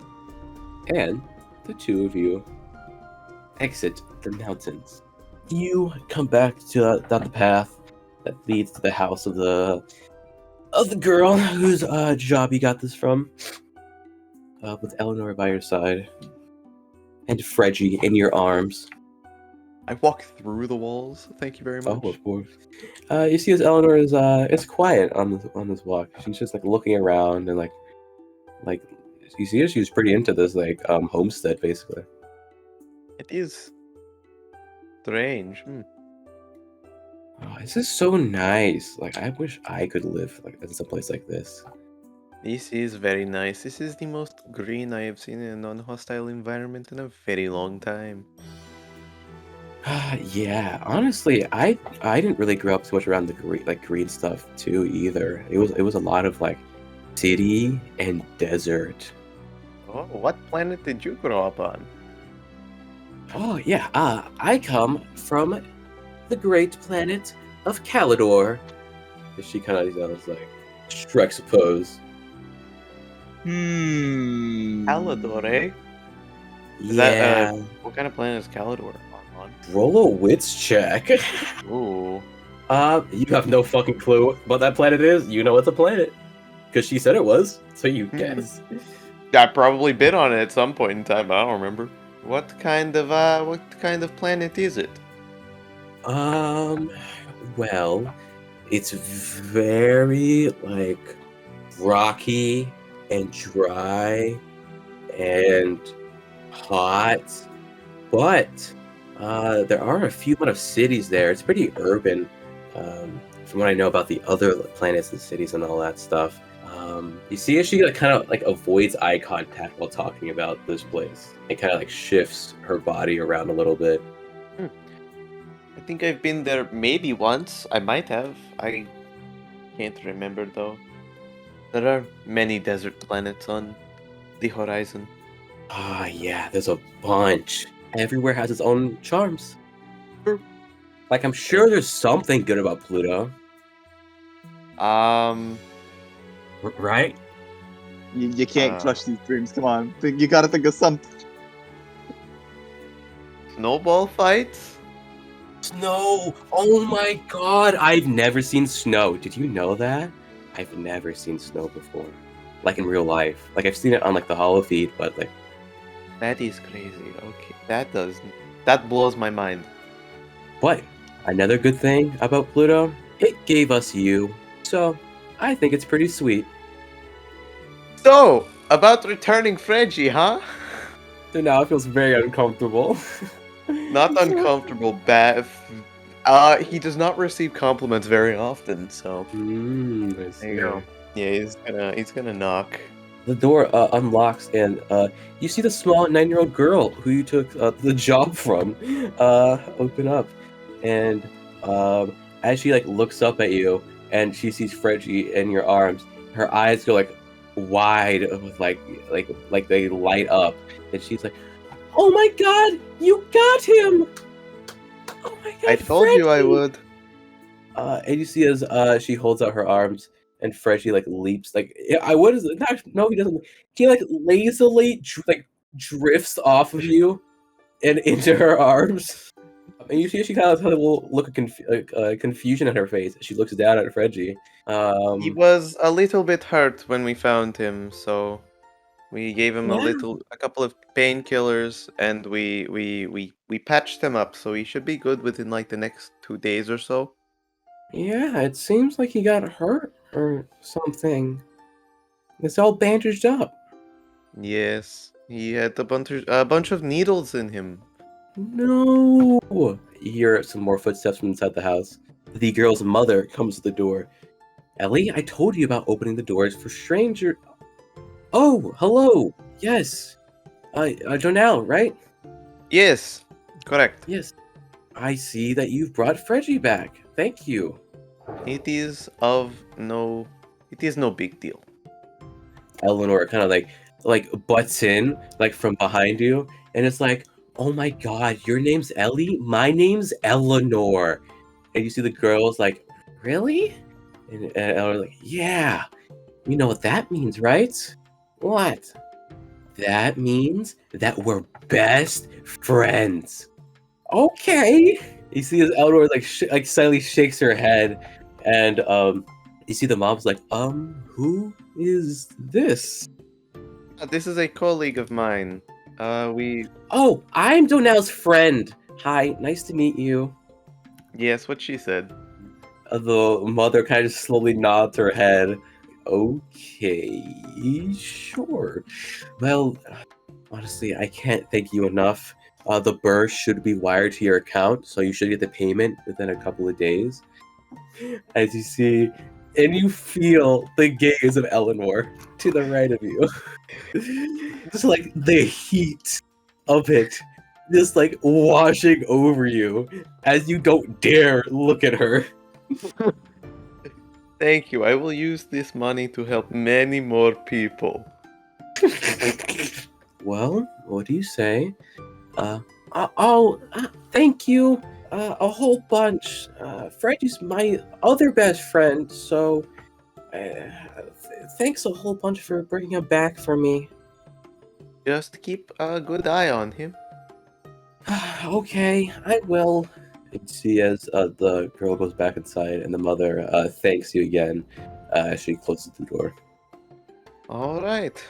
Well, So that now, was that. Yes? what did that lady say about payment? It is the money for. I'm going to donate it all. What are you talking about? So now, Money for the You make me soul. really Oh, no. sad, you know. It's fine. Yeah. We'll work through it together, okay? Work through what? You What is there being to work a through? funny, a hungry, greedy bastard. That's what. Oh, wow. What a flip. Don't worry. I'll straighten you out. It's She okay. complimented me not even like 20 seconds ago. The thing is completely unhinged. Out of the mountains to a very active shipyard. Here, PA, you are helping move some boxes containing all types of tools and supplies from the stacked shelves to the new starship that you're going to be working on, crafting and creating the newest technology in the third horizon. The dockyard is a busy place as heavy machinery hisses and creaks in the background. People walk back and forth throughout the facility, either entering the city to meet powerful politicians or leaving to return to their homes after a short vacation to the human capital. Shelves are stacked high with an incredible variety of materials and crates containing all sorts of things, and the occasional rumble of graviton projectors shake the ground as ships take off and land. But over it all is a commanding voice of PA's new captain, Cruz Walters, as he barks orders to his subordinates and dock workers alike. PA, you are carrying a quite heavy box at the moment, taking it off the shelves, and as you begin to walk with it to head on out to the starship, you feel something in your body shift, and then you hear something crack as your body bends in a way that it was not designed to, as you come face to face with the extent of your age. Letting out a small cry of pain, would you please describe your character? Alrighty. Yay is your 6 foot, kind of old engineer. He's got like some small scars on his hands. You can tell it's not from like gun wounds or anything like that. No, it's more like Piet kind of forgot he was messing with a saw and accidentally cut his hand, that type of thing. So just 30 years of that. And man's looking old, he's feeling old. But he still wants to do things with his life. He's not done yet. Captain Walters, this dude over here, looks over at you, letting out a sigh of frustration as you see him shout some order to a nearby dock worker to go ahead and grab the box that you just dropped. As you kind of feel that pain still piercing throughout your body, you can see that he's quite a bit older than yourself. Definitely, obviously balding, with only a few pieces of kind of stringy gray hair waving in the wind of the air conditioning. His face has an abundance of sagging skin as he wears a prominent and possibly permanent frown, as you have not seen this dude smile once in the entire time you've known him. He's also outfitted with kind of like a scrappy AR rig on his head, and then a big like leather apron across his chest that doesn't do well to hide his like heavy frame as it protrudes from the sides. You see, as he approaches you and says, "Oh, tell me, it's going to impact your work at all? Or what? Do I need to talk to your foreman or something?" He is gonna slowly and painfully pick himself up off the ground. No, sir. Sorry, sir. Ah. He says like your foreman as if you're a worker here. When you know fully well that this dude that's talking, he's your boss. Won't happen again, Captain. Ah. Well, Captain, are you one of my workers? That's what the orders I received said. Oh, I see. That's weird. I could have sworn there was another worker around here somewhere. Well, is this injury of yours going to prevent you from working? Absolutely not, sir. You know, I get it. At our age, this sort of thing just kind of happens all the time. But, it should clear up in a couple of hours. so we'll just have to deal with it until then. Understood, sir. Let's see. You see as he opens up his AR rig, and kind of looks at the display and says, I can give you, let's say, I'll be generous. Here, have 8 minutes of break. Much appreciated, sir. When your time is up, I expect you to get back to work. Got it, sir. And Piet goes down to his just old battered watch and starts a timer. And before he stops him, he says, if you're working under me, I should probably know your name. What is it? Name's Piet, sir. Okay. Well, enjoy your rest. It won't be long. He goes back to yelling at people to do their jobs, right? As you kind of stumble into this office, you open up the doors, enter in, and you start to hear some some swearing and some the sound of someone hitting something. Yeah. Is something happening back here? Hello? You see a dock worker kind of just in a big coat, big beard, kind of banging on this vending machine in front of him, looking really quite frustrated. He turns to see you as you enter in, almost looks afraid as he kind of collects himself, almost stands at attention, and says, sorry about that. I apologize for my language. I didn't know that you would be here, sir. I am not the commander. Say whatever the hell you want. Vending machine giving you trouble? You see as he kind of looks a little bit surprised, and he kind of relaxes a little bit. He says, yes, it is actually.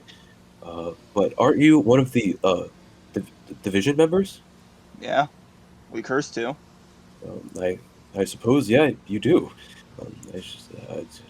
Yeah. You won't tell your captain about it though, right? Will not. He sees he's like, okay. Thank you. But yeah, the vending machine is broken. You see as he kind of looks away from you and scratches the back of his head. Let me see if I can take a look at it. I might be able to fix it. Sees he backs up, letting you get your space. Alright, I guess I'm investigating the vending machine. There is nothing actually wrong with this machine. It's working fine. You can see that there's this one kind of soy bar, kind of loose and hanging off the edge. Oh. Alright, I'm gonna grab a couple of spare bits and bobs and a wire, and I'm going to try to jury rig a key to the access on the vending machine. Okay. Roll a technology check for me, please. Wow, that's a lot of twos. What the fuck? It must have been the bones in your body not working how they're supposed to. I'm gonna try shaking the machine. Alright, well... I have a feeling we're going to see a lot more red in the future. I'm gonna pull out some coins, stick them in the vending machine, and select the same option. First, you try and jury rig a key, then you just try and shake it, and then you resign yourself to just paying for the bar. I'm gonna grab the Nutrisoy bar and offer it to the dock worker. He takes it. You see as he has a look of gratitude on his face as he holds it with both hands, and you can tell as he holds this, that you can see his hands are dirty and rough and little cuts in some places. Oh my god! Thank you so much. I didn't mean for you to have to pay for it, but I really appreciate it. I've been around for a while, doing nice things for people. It might have been able to help for the last 20 years of my life. I've seen enough that I don't want to take anything for granted. Have a good day, sir. Oh, wait.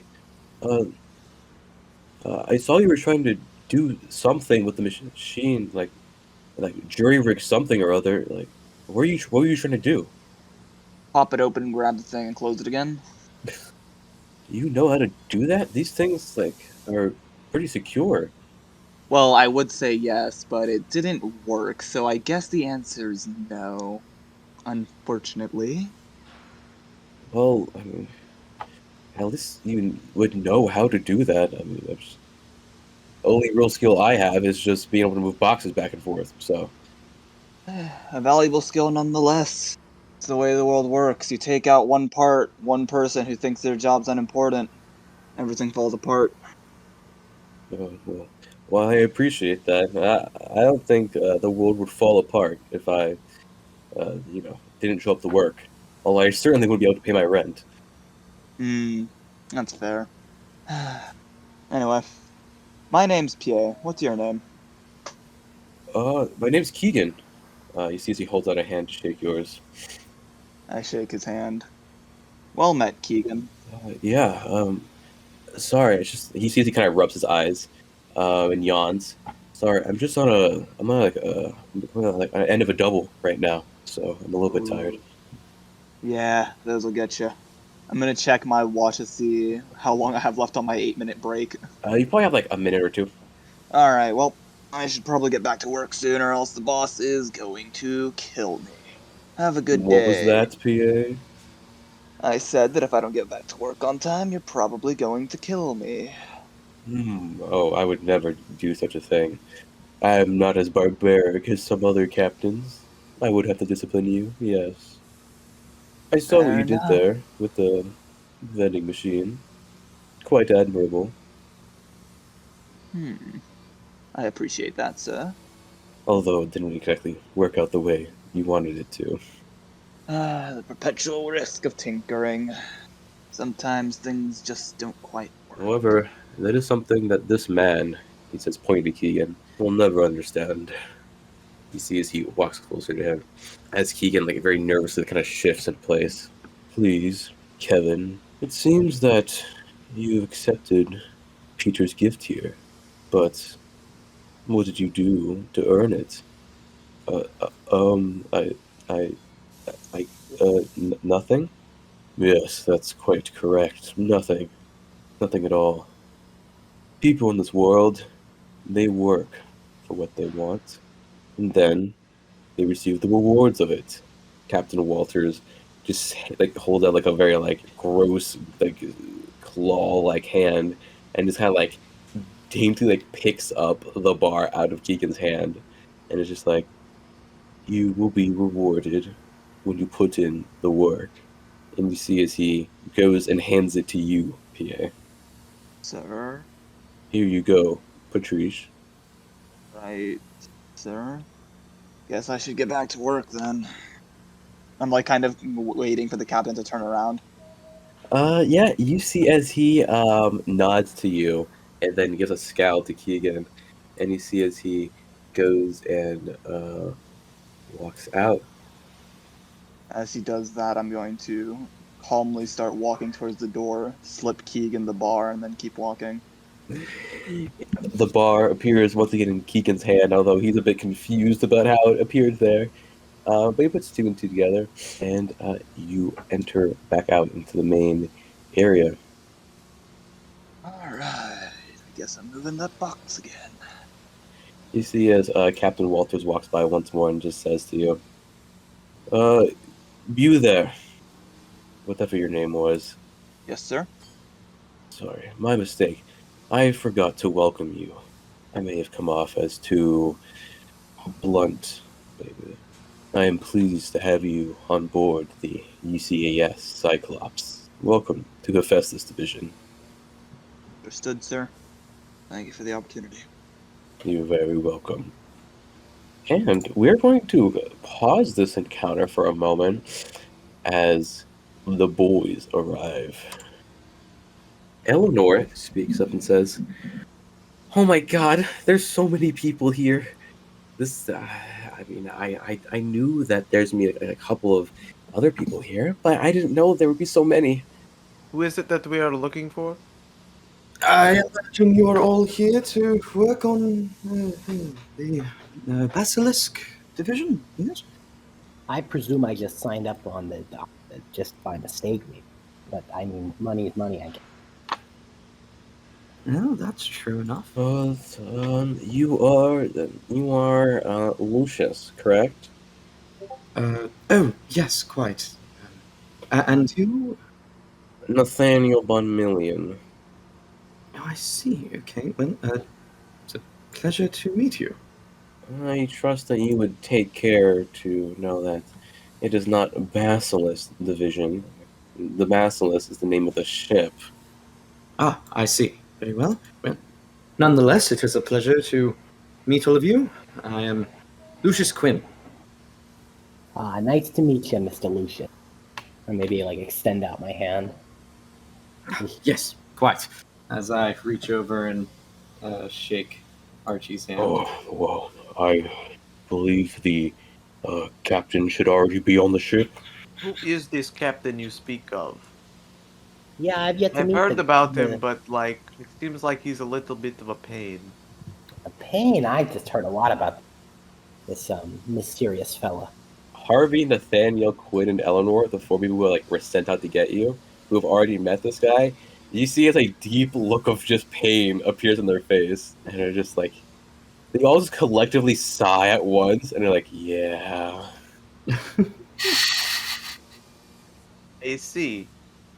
The captain is a good friend of mine, but yes, he can be a little bit difficult. You, last I heard, I believe he was making a name for himself in the Arai War. Big deal, I think. I suppose it is time to go on and meet the Yeah, you go, Rear Admiral. captain. Yes. What the fuck is going on, Archie? What is Archie doing? you Is he hitting some moves? Yo, Archie's just dancing as he walks over. Yo, Archie just found out about holding alt. I don't know what you're talking about. Wait, what do you mean you can hold alt? What is this? Oh, I Hold see, alt. I see. Archie's just moving. Okay, that's fine. You all walk into the hangar, pass through the halls of this ship as you enter into this new space that will be your home for the next few years or until you die. Fuck. Most likely the So latter. for the next few hours. It's very hollow and cold and empty. Harvey leads the way as you all head to the command center. As you stare in wonderment at all around this huge room, and up atop you spot, presumably, your captain. You start to approach. His back is turned to you. And you see that he's on his holophone. Yes. But the powers. His space phone. Oh, I've told you before, and I'll tell you again. All right, he isn't my kid. Off to a great start with this guy. This dude right here kind of pipes and is like, sir, it seems that the other crew members have arrived. And he just captain turns to him and says, what did I tell you about talking to me while I'm on my phone? He lashes out angrily, grabbing the back of this dude's head and smashing it into the computer console in front of him over and over again. Oh my fucking lord. As the holograms kind of flicker and shake as each time his face passes through them. After a few bangs, he lets go, and you see as he turns around, looking at all of you, and you see as he opens his arm with a big old smile. This is your captain. Oh, it makes sense, honestly. Yep. And I'm so glad I'm working for Hephaestus Division. Nah, I got that. No, for sure.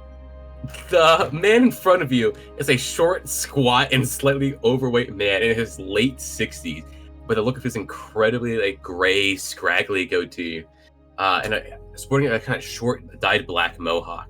That's in need of a redye, as you can see gray kind of poking through at the roots. Several scars, presumably from the war, and even a burn mark on the side of his face, almost deforming his face entirely.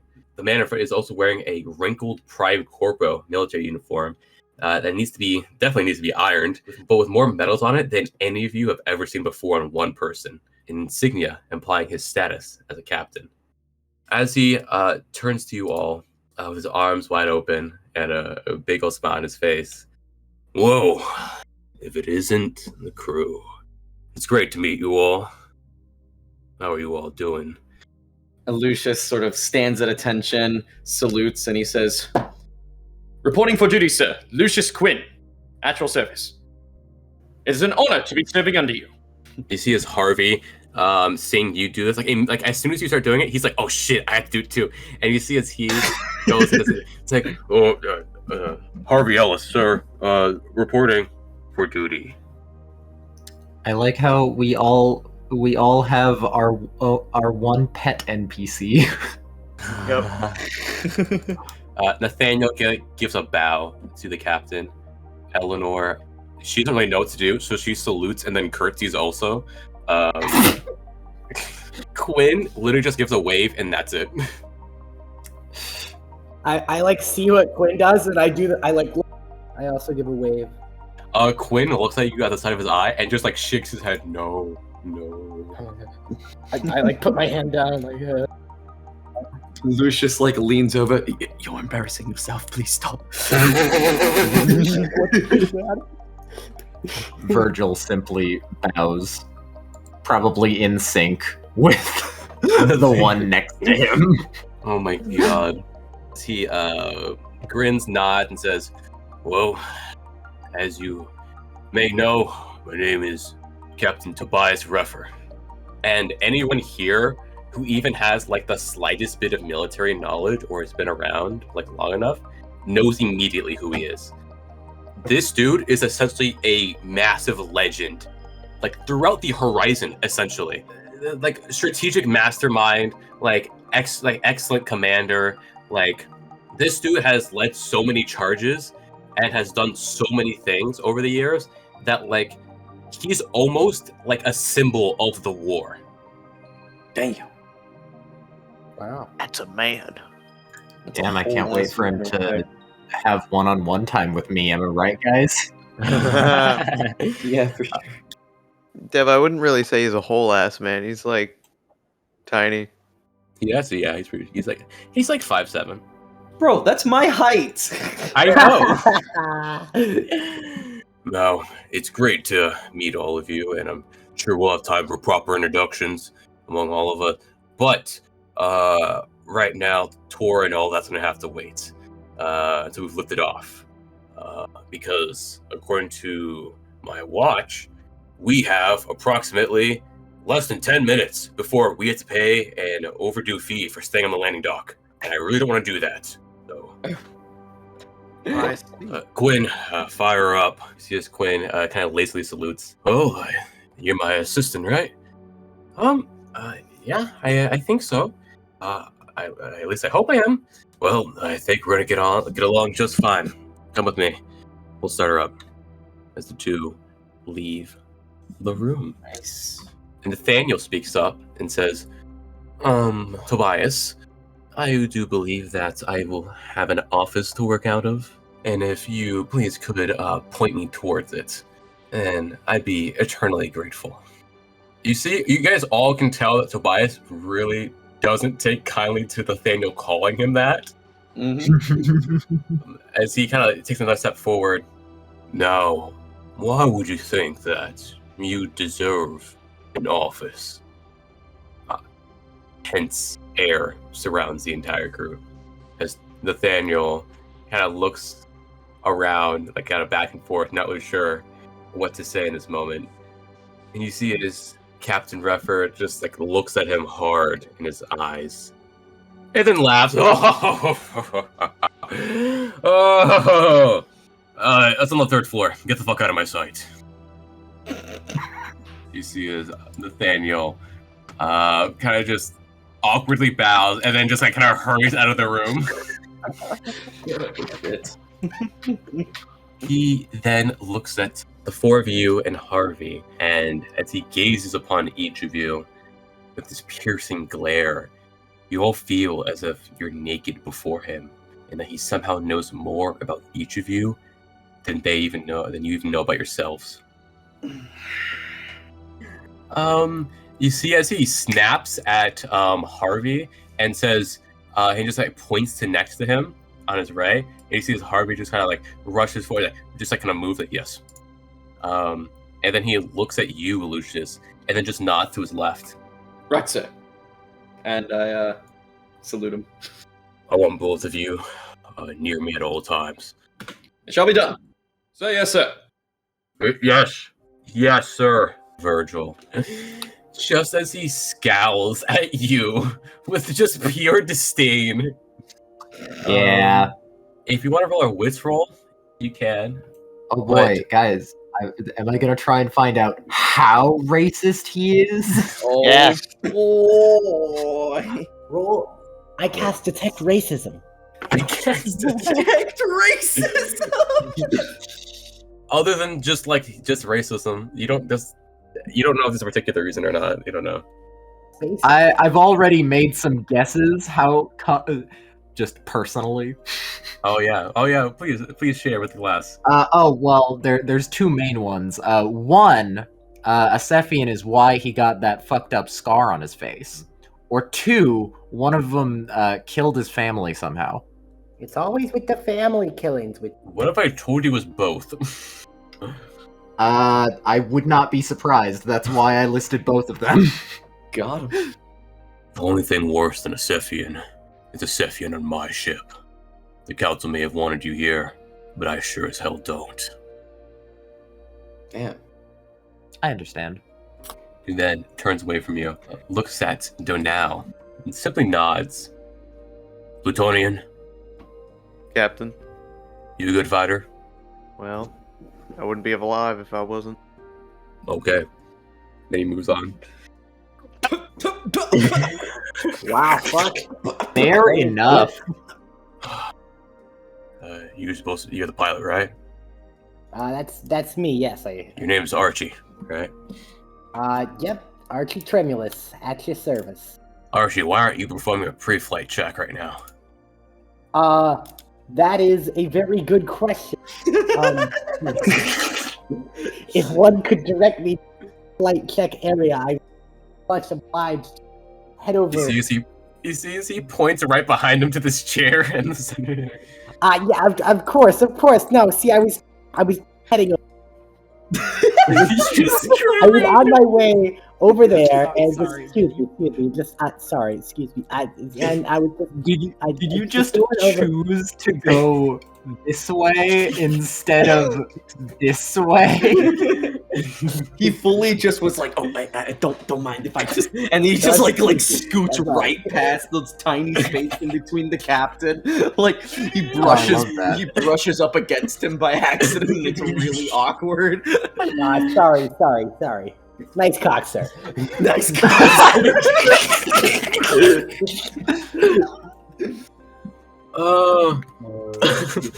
No. I don't compliment his cock. You start familiarizing yourself with the controls in the console and HUD and everything. As you're just checking everything out, the captain speaks again to you and says, Archie, you know that this entire crew is putting their lives in your hands. You know what that means? Yeah. Lives in hands. Yes, sir. Alright. Now please don't crash. It'd be really embarrassing.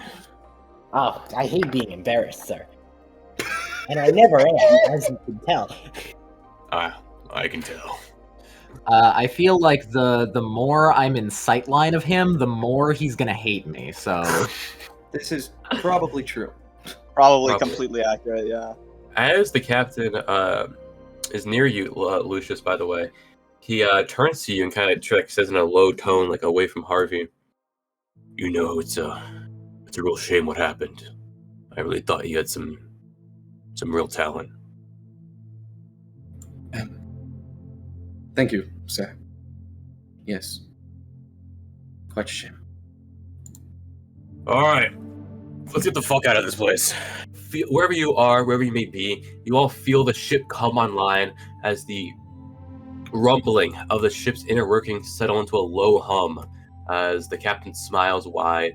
Archie, it's time for us to take off. Lift us up. Roger that, sir. I think I've got the flight plan just hand get out here. Tabbing out of the instance of Galaga, I have all. He's already has a tab of Galaga out. Archie, you engage the graviton projector, making sure the gravity levels are stable, and as you engage the throttle, everyone here feels the beginning of a new adventure, of the curiosity of the unknown, and hope for the future. As your stomachs are left behind, down on the ground, you begin to take off. Until that is a loud-ass alarm starts to go off. Son of a bitch! As it blares and the ship shakes, rocks back and forth as Archie, you wrestle for control. I'm gonna need a piloting check right fucking now, my dude. Piloting check? Shit, okay. Yeah. Oh, motherfucker! I pick up on the captain's lead and I go over and punch the shit out of Archie. 3 ones? Are you What the kidding fuck me? did you do? Fucking. The ship seems to be falling out of the sky as something has gone very wrong with something. As it seems to maybe spin, you can't tell because lights are blaring and everything's spinning and it's all bad. If you succeeded on your dexterity check, you managed to just keep upright while stumbling, maybe grabbing onto a nearby console or something. If you fail, you go flying off to the side, banging into walls and the ceiling as you all feel the ship start to descend at a very rapid pace. Nice. Quality. Archie, you fail to grab control of the ship as you just go nosedive into the ground. All of you feel the ground hit as you all go flying in various directions, wherever that may be. Kind of shake yourselves free of this, being stunned and this huge impact. All you can hear, you hear the alarm, but over it, you just hear you hear the captain being like, "What the fuck just happened? Oh. Do we have any injured? Anyone?" You hear various groans of pain. Lucius, since you're the only one who managed to stand upright, you see on the console there's a big flashing warning on it that of the map of the ship that's in the hangar. What on earth? Archie, what is this? What does this mean? What is the status of the ship? I kind of wrestle myself back up. What's it telling me? Just something's in the hangar? Yeah, it seems that there's something has malfunctioned in the hangar. Just visual feed. Is there some kind of visual that I can bring up surrounding the ship? Yeah. So, the outside of the ship, right? Yeah. Okay. Cameras. Yeah. You can see that you guys are still very close to the landing dock. However, you have basically crashed onto a far off outskirt part of it, where it's the edge of it basically. If you guys had gone any farther, you probably would have dropped off into a very steep drop that would have made everything way worse. Oh. You can see that thankfully no other ships were hit. That was fast. Shit. Can someone go check the hangar room? See what's going on? I will go. Dhonall, Harvey, on me. Yeah. Everyone on us. You see as the captain also falls behind, as he kind of waddles over. What should I be doing here? I'm not sure if you can really do much here, Archie. Just come with us to the hangar. Okay. We might need your piloting experience to know what the hell is actually happening. All right. I will abandon my post at the as it is currently. Virgil, what are you doing? Yeah, good question. So how long was it from when I exited the room to this happening? It was maybe 2 minutes after you left. All right. I don't know much of what's going on. Probably find the nearest probably a console or something that probably also has the warning thing showing up on it. You just see error in hangar bay. All right, I guess I'm gonna head there too. All right, all of you rush on over to the hangar. Oh yeah. Oh yeah. where you find Eleanor kneeling in a state of panic, kneeling over the smoking body of Quinn as she is providing CPR. As she turns and looks at all of you and is like, I don't know what happened. Do any of you have any medical knowledge? What's medical knowledge on the sheet again? Metacurgy. Oh, I have that. Virgil raises a hand. I do. Yes. The captain's just like, oh, fucking course he does. When you say smoking, you mean like smoking? Like... Is that a stereotype or something? No, he's just racist. I'll be real with him. He's just being racist. When you say smoking, is he like actually on fire? He's not on fire. There's smoke rising from his body though. Oh god damn! I liked him. No wait. He was probably like zapped or some bullshit. Yeah. What the fuck is that big spider thing? Oh yeah, Drone. up above, drone. up in the air, just like minding its own business. You guys see this little drone kind of like just like flying around, just like. I fucking say over to Archie, what, you've never seen a spider drone before? Come on. I thought you were a pilot. No, I mean, what's it doing up there? Probably drone stuff. It couldn't be just doing drone. It might be the cause of the issue. Can I do any kind of analysis on it? Analysis on it? Yeah, I don't know. you can walk over to it and roll a technology check. Fuck, I don't think I have technology, but I'll do it. Is that a motherfucking mech? Eleanor, did this drone shock Quinn? No, not at all. It was the console. Mr. Quinn was just firing everything up, and he said that he found something like I guess weird, and he went to investigate, and then it just exploded, and he was shocked. I'm pretty sure, and he stopped breathing. This can't be some sort of coincidence. Alright, I'm gonna fucking try and save Quinn's life. Yeah, Metacurgy roll. Like, as you do that, you hear the captain just shout, "Oh, can someone get that goddamn alarm off?" As your tentacles kind of wrap around this dude, sliming all over him. But hey, if he lives, he's gonna be fucking grateful. yeah. Also, this is another thing. I'm gonna move him away from the console. Sure, I'll give you control of him. Cool. That way, he doesn't somehow get shocked again, and also, someone else can step in front of it and be like, "Hey, what the fuck?" True. Someone who's more versed in, I don't know, technical problems. Literally forgot about that. Never mind then. I'm actually gonna also try and do that. Hey, multitasking, man. Yeah, I just completely blanked on, all of my abilities. Nothing much. Who am I? As soon as I said that, I was like, wait a second, isn't that me? Yeah, so half your tentacles are sliding all over Quinn, the other half are sliding all over the console. Two things become very clear to you. One, whatever shocked Quinn, it wasn't like a spontaneous little burst of like random electricity. It was like a hyper-focused, like, charge set. Huh. And the second thing that you know is that whatever Quinn was hit by, unfortunately killed him instantly. Oh no! At least we won't have confusion with Quinn anymore. Just kidding. No! Jeez!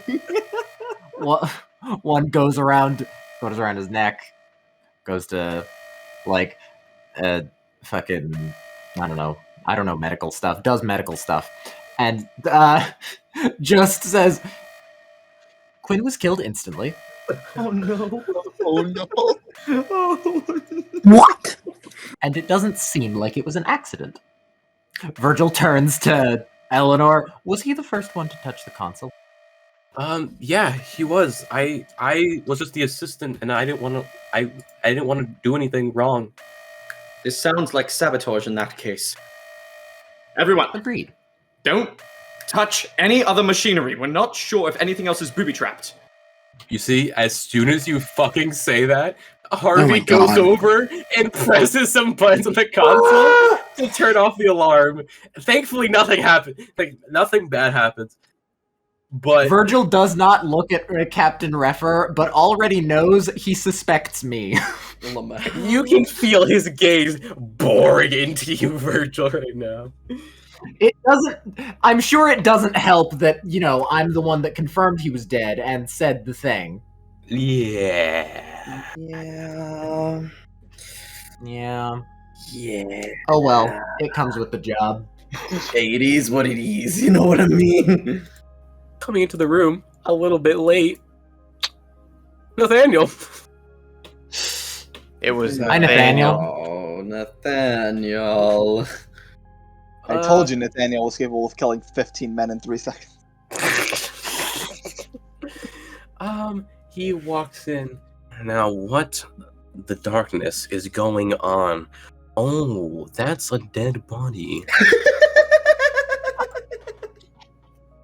Oh, Poor Quinn. Not you, the other one. Thank you. I really do need you to clarify every time. Yeah. It seems as though, for all his racing got him, he couldn't outrun electricity. This hardly seems the time, and also seems quite in poor taste. Perhaps. No, I think that's an objective fact. Hey, your opinion, guys, perhaps. Hey guys, on the bright side, maybe I'll look better in the captain's eyes in comparison to making a joke at someone's dead body. Well, You see, as Captain Reffer, in response to this, just grabs Nathaniel by the back of his shirt and then just walks him out of the room. Literally throwing him out and then Bro, closing the door. Nathaniel's about to get his know what? ass clapped. That's honestly appropriate reaction. Yes, very. Insanely. As he whispers something and then closes Quinn's eyes and just says, "It was a good run while it lasted, friend." See as he stands back up, looks around, composes himself and says, "Well, it seems that we need a new engineer." Well, we do still have Eleanor. Eleanor is like stood by Dhonall, just like, huh? Take care of Quinn's body. There should be a coffin in the salvage room. I'm gonna go see if I can find someone who can help us out. Very good, sir. Archie, get back to running more checks to see if there's any other problems. Lucius and Harvey, I want you two to be taking care of things in my stead while I'm gone. Dhonall, patrol the perimeter. We need to make sure if there's anyone else here who might still be around. Eleanor and the Cephian, you two check to make sure what exactly caused this. Virgil nods. Lamau. Hits the button on the wall to open up the hangar doors, and after which he goes to walk off back to the shipyard. Who would do such a thing? Obviously, someone very sad. Yeah. I miss him already. God. This hardly makes any sense. Who would want to sabotage our own equipment? They couldn't have known that Quinn was going to be the first one to touch it. It had to I be guess meant they were for... just trying to kill somebody. Perhaps. Or perhaps Quinn wasn't supposed to be the person to touch it. Unless... Who else would it have been? Because he is No, our no, only no, no. engineer, no? Yes, Dhonall. Actually, the logic may be quite the opposite. In fact, Perhaps they were expecting Quinn, whoever they may have been. Nobody else would have been working on the equipment since, well, Eleanor, of course, was supposed to only be assisting. The only person who had come while we were doing pre-flight checks and taking off. For what purpose, though? Is someone trying to infiltrate us? We hardly seem like a high priority. Who knows? Maybe things are a little more high priority than people are letting on. Perhaps. It could also be sending a message of sorts. Then I suppose, if that's the case, then what is the message we're supposed to be receiving? That is a good question. Right. Maybe we could check out this console. Maybe there's something like a clue on it. There are clues in things like this, right? Perhaps. There tend to be.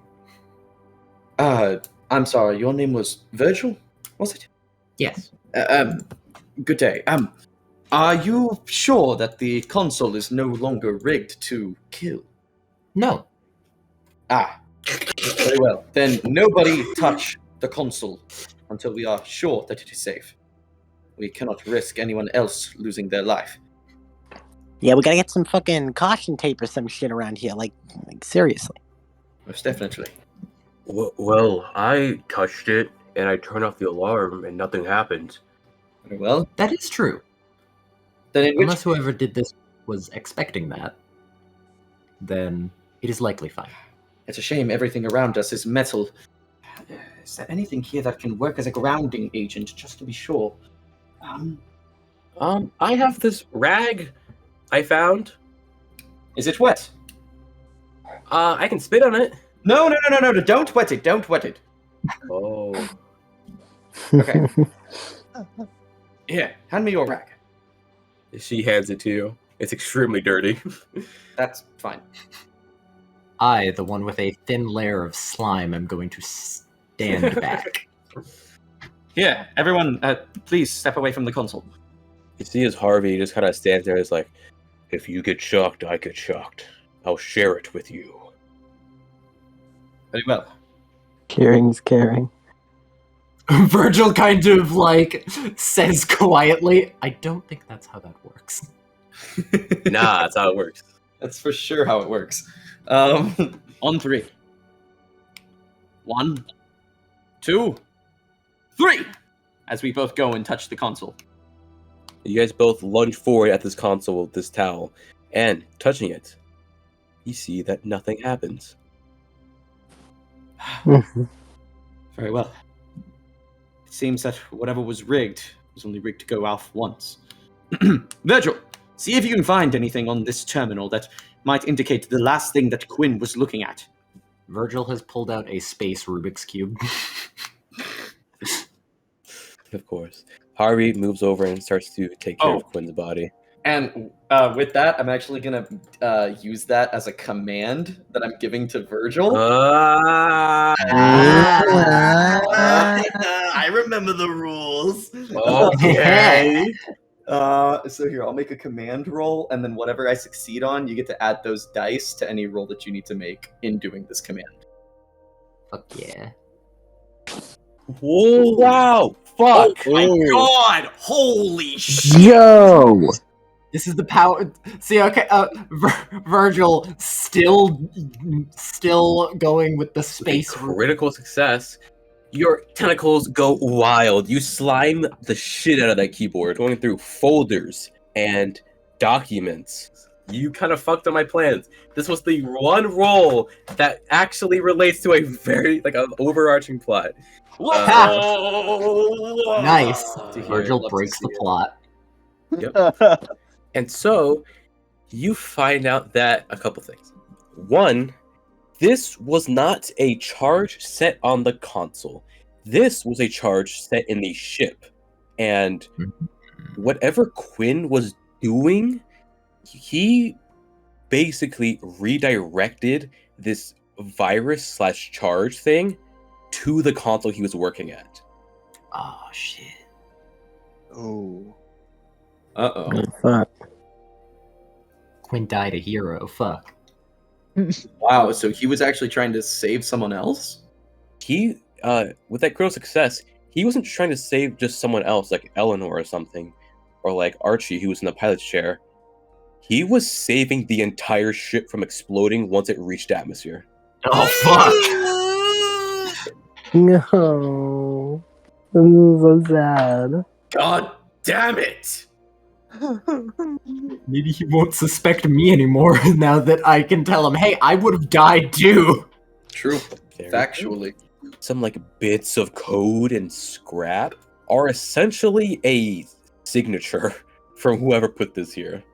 Wow, what a piece of shit. You don't know where it came from, but you now have it, and so if you ever see it again, you can link it together with this. Hell yeah. You know that this charge was set weeks ago. Oh dear. Hey guys, if this was supposed to be sending a message, I think I figured out that the message was not directed towards us.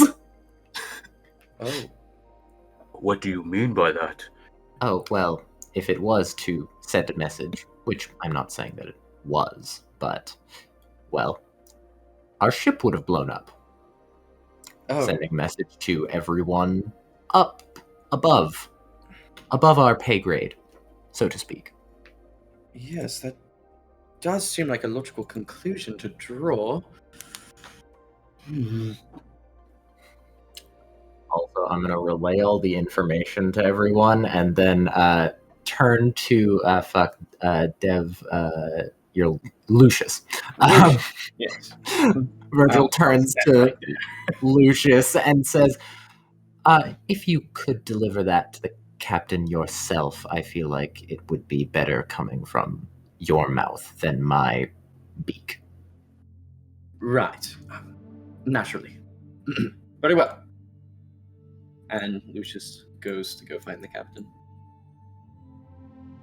He's probably gonna just head out and get ready to search the perimeter. Virgil just kind of mumbles to himself, probably like not around anyone, so he doesn't bother to use the translator that he has on his neck. Just kind of mumbles basically what translates to, what an eventful first day. We come over back to the shipyard as Captain Reffer runs throughout the facility looking for anyone who can help him in his dire straits. I'm assuming we heard a really loud bang noise when the ship slammed into the ground over here. You did indeed. And you see as Captain Walters immediately yells at everyone to get back to work. Cars. Huh? All right. God damn it. That Festus division would be like really useful right now, but I really don't want to deal with Walters. That overdue payment. Fuck. Alright. Walters! Hey, buddy, old pal. Yeah, you see as Captain Kylie, walks up, trying to be friendly. Obviously, these two hate each other very much. Oh, it seems it is the disgraced captain. What is it, Reffer? Well, I was in the neighborhood, and I was wondering, maybe I could borrow one of your guys. I'm sorry, borrow one of my guys. First of all, why would I ever have any of my crew help you in any way? And second of all, what would you even need them for? Well, we may have had a little oopsie poopsie with the ship. A little bit of an ouchie wouchie. Now, you could be a really cool dude for once in your life and help me out. Or I could tell Captain Golding that you're a little bitch. I really expected him to try and get in the phrase "fucky wucky." You wouldn't dare talk to Captain Golding about me in that way. Refer, you know what I'm trying to do there. I'm trying to put my schmoves on her, okay? My schmoves. If you were to disrupt that, that would be quite annoying. Yes, it would. Or I could talk to her because she actually likes me and, put in a good word for you. The choice is yours. Oh, fine. You can go find one of the people who are here and borrow them. Great, thank you. You're the best, bud. And give a playful punch on the shoulder, which almost knocks the captain backwards. Oh, would you look who it is? It's Piet, right? Piet, sir. I remember you. You applied for my division, correct? That would be correct, sir. And I rejected you. That is correct, sir. And so now you're running with Hephaestus, right? Due to a certain recommendation from a certain someone, he says, pointing to himself. Yes, sir. Whoa, I'm glad that you are doing well. He kind of looks at your body stature and says, you're a little bit younger than me, but seems you're already having those pains, huh? 20 years in the service does that to you, sir. Oh, believe me, I know. I've got almost 50 now. Here, would you mind if I help you out? I would appreciate it, sir. All right, come here. Get in close. Yeah, real close. Yeah. He literally wraps his arms around you almost like in a hug, but then he picks up your leg in a certain way and leans you backwards, and you just see as he just thrusts into you, as you just hear another crack in your body, and instant relief floods your body as you now feel way better than even before this little sprain. Nice. He backs up and lets you go, and it's he taps you on your shoulder and it's well, does that feel better? Absolutely, sir. By the way, your specialty was ship maintenance, correct? Correct, sir. Yeah. Hey, cut it out with all that sir stuff. All right, you don't have. That's weird. Understood, Captain. That's okay. All right. Yes, I remember though because you were very promising and you were extremely qualified for the position, overqualified almost. I wanted to apologize for the rejection. I see. It wasn't that I didn't want you or didn't think you were qualified. It was that a very close friend of mine had recently come back from busy business he was attending. He was indisposed and for a very long time, around 2 decades, he was missing. Oh. And so when he popped up again, he needed some help finding a job and all that, and I knew that I was starting up a new division.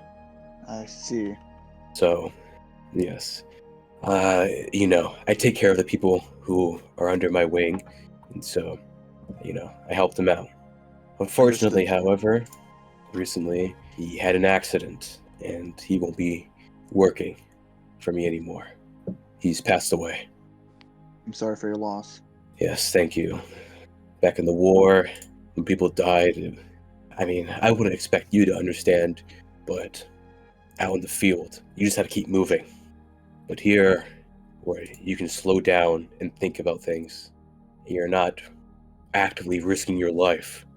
It makes it a lot harder. Piet's eyes grow haunted for a second.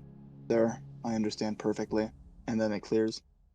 Well, my ship is in a bit of trouble right now. We've had a lot of mechanical issues, so I better get back to it. But it was good seeing you again. Thank you, sir. Mechanical issues, you say? Would you perhaps need aid with those? At this point, Captain Reffer had turned around to go walk away, and as his back is turned to UPA, just a smile just appears on his face. He turns back around and says, "Yeah, it's embarrassing to admit, but our ship crashed." A lot of those Class 3 and higher ships tend to have issues taking off in gravity, so not much of a surprise. Either way, we'll see what we can do. You really mean it? I mean, you're moving boxes back and forth, and I don't want to disturb that whole thing, so... It's good to be back. I'd rather work on a ship than on a box, sir. Alright. Well, since you're offering, it's this way. Alright.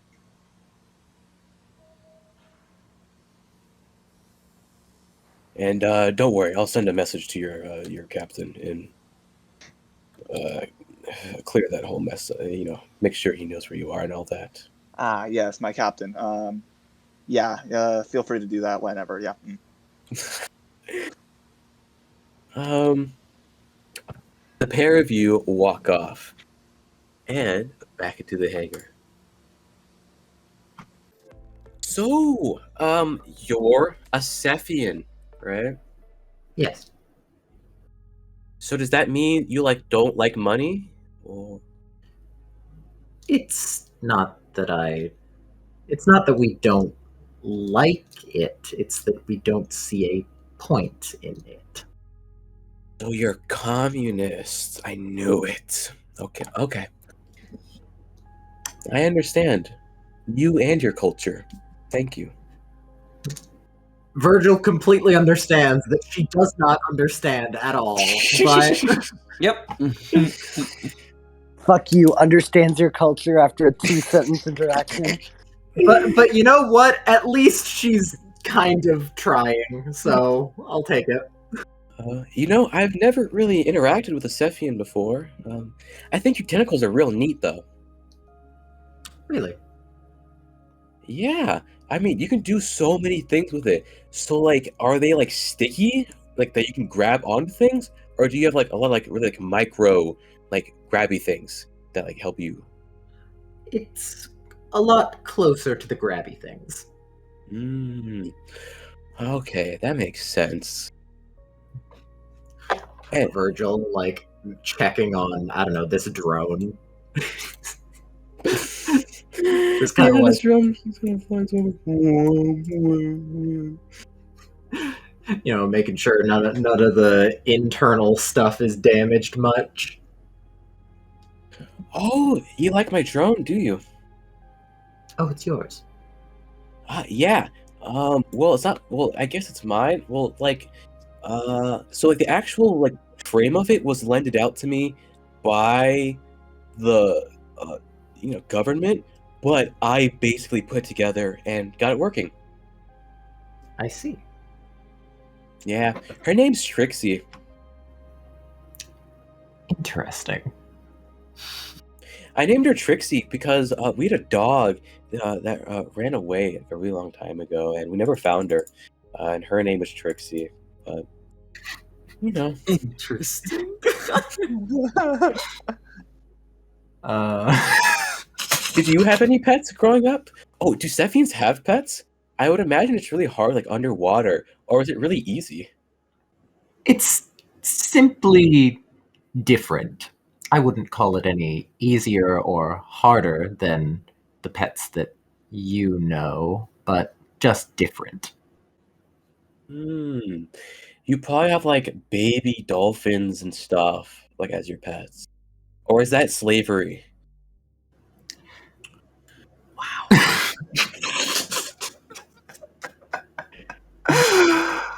Wow. Jesus.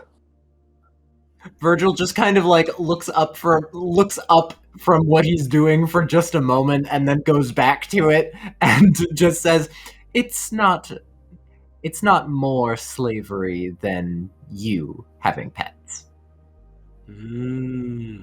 Well, we do slavery. That is a thing that we do. They're called the scrack.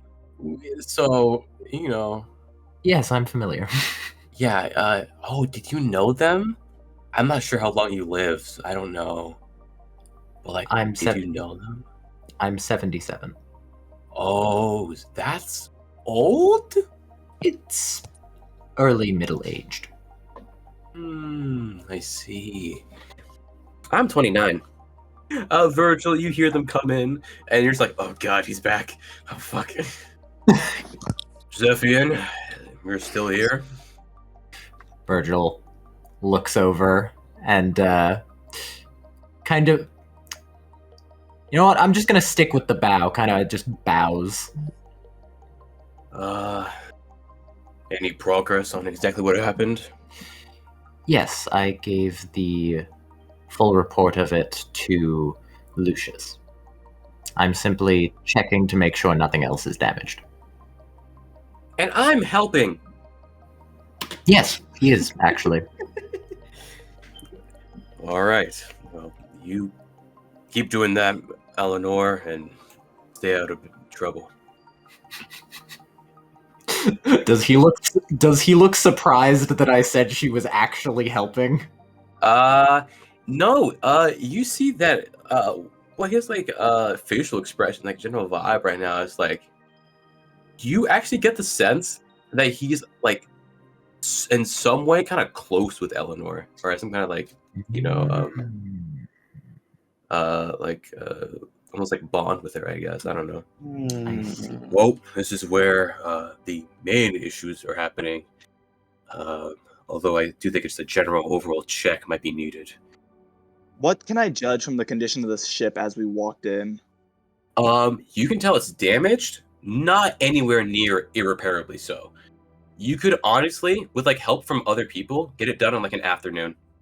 All right, sounds good. What can I tell about the console? Can I visibly tell that someone has died here, and is the console badly damaged? You can see some scorch marks on the floor. Ooh. There's also probably the smell. The smell, definitely, as well as some of the wires inside the console are kind of busted out. I see. It's very much like you go over to a broken thing, you stand there for a couple of seconds, and then walk away and it's fixed. Everyone, back to the command center. We should be good to go. Copy that, sir. In the command station, awaiting your orders. Captain Redfer nods to you and says, Lucius, anything I need to know? Yes, sir. I have a complete debriefing on the situation with the terminal from Virgil, awaiting for you to listen to, sir. From him, huh? Yes, sir. Right. Lay it on me. According to Virgil's findings, it appears as though whatever Quinn was trying to do, the electric shock that had run through the system of the terminal was not being directed at that terminal initially. It seems that Quinn, in a state of desperation, was actually redirecting that overcharge from our ship. It seems that the real intention was to overload the ship and have it explode upon taking off. Quinn sacrificed himself to save the ship, sir. You see as he takes a very deep and long breath and breathes out and just says, yeah, that sounds like him. Damn shame. Yes, sir. He died quite honorably, I shall say.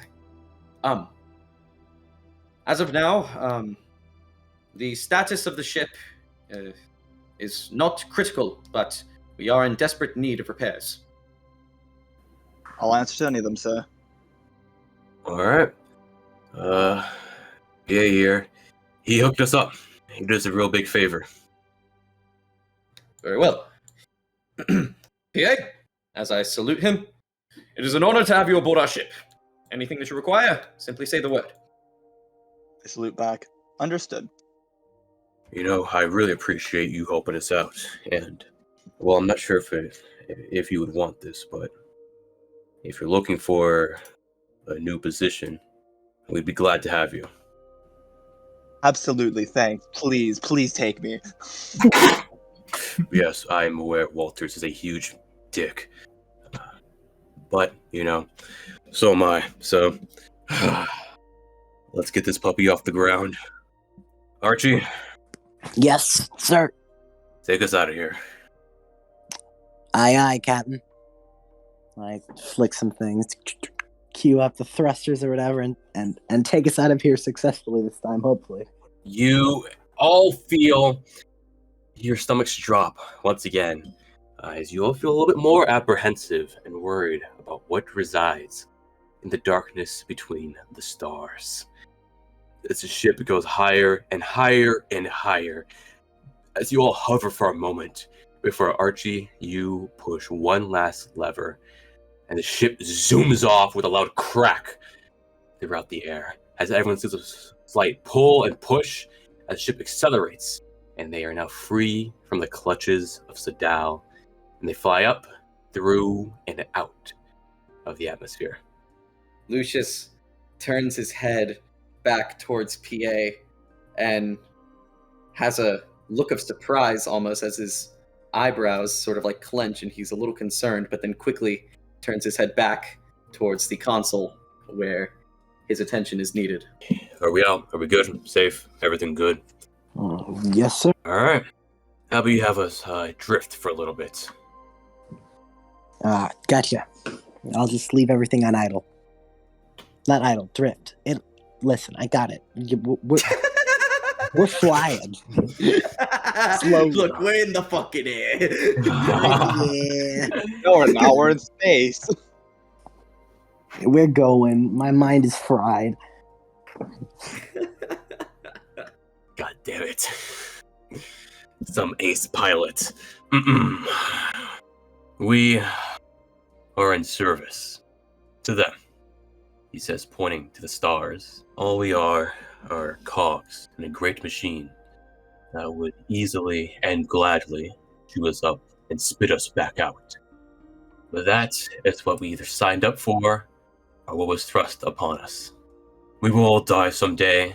For some of us, that day is tomorrow, and for others, it's next week. And for a few of us, it'll be in a couple of years. But the Empire, and all that is within it, will never expire, as long as people like us exist.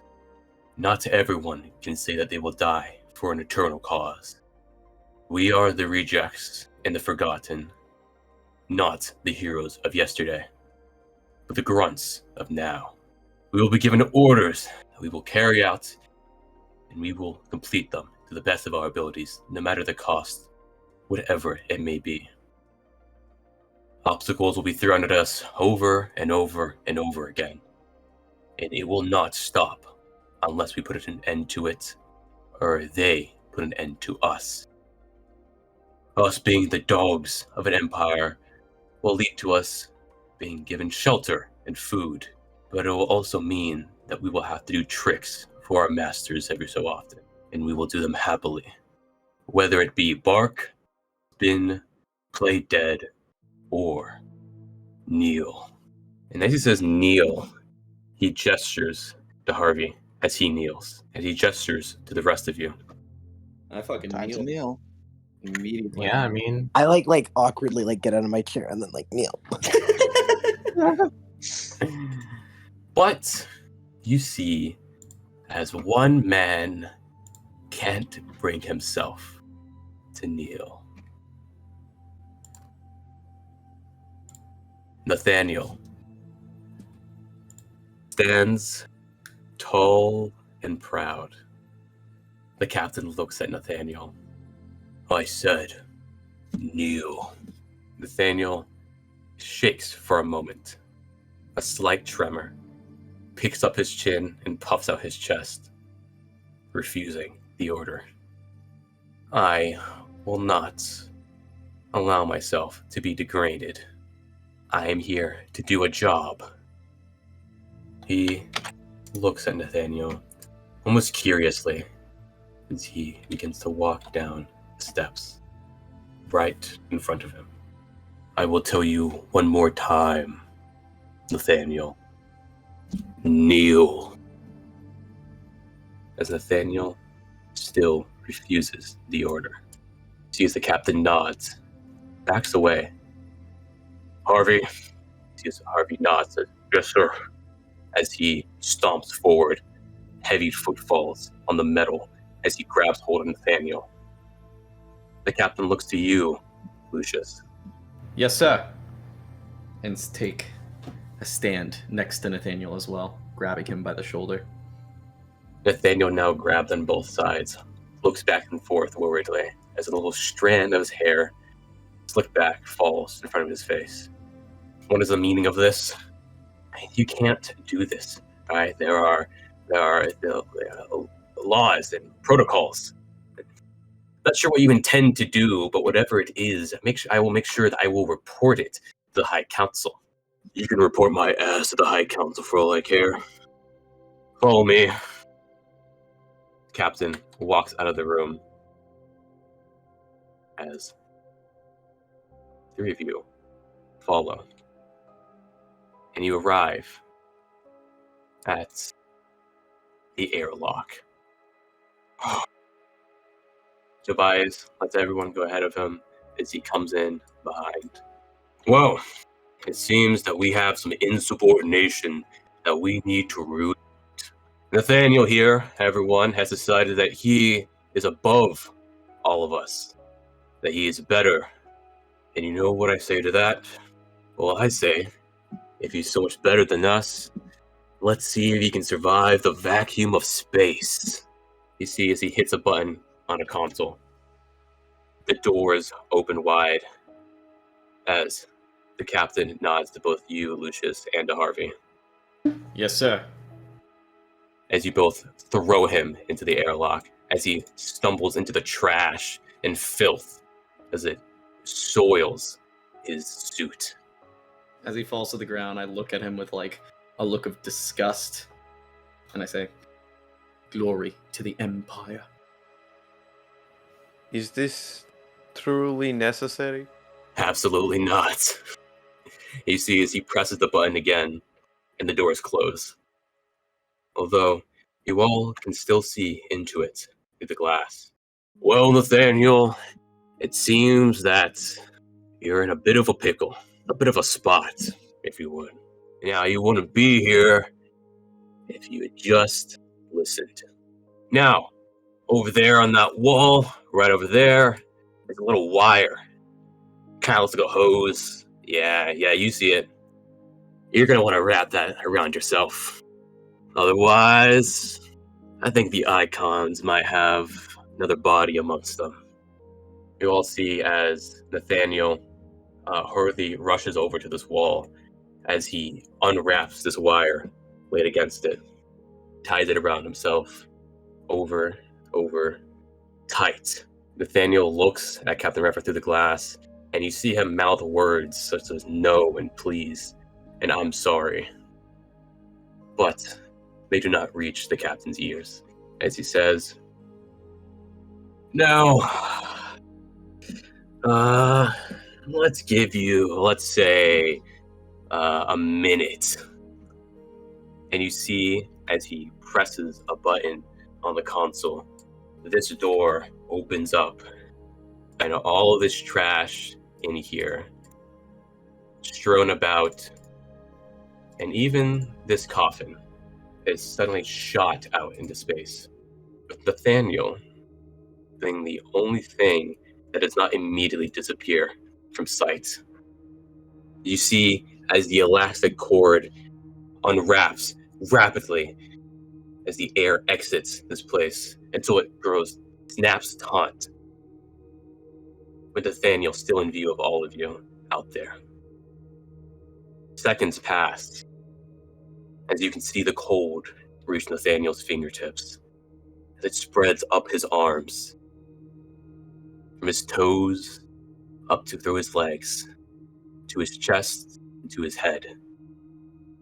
More seconds pass as you see him struggling to breathe.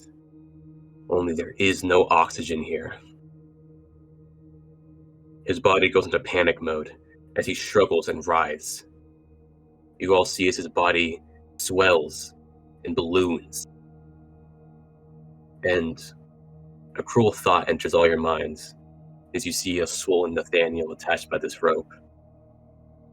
And he kind of looks like a balloon that a clown would make for children, attached to a small string. More seconds pass. All of you stand in stock silence, worried.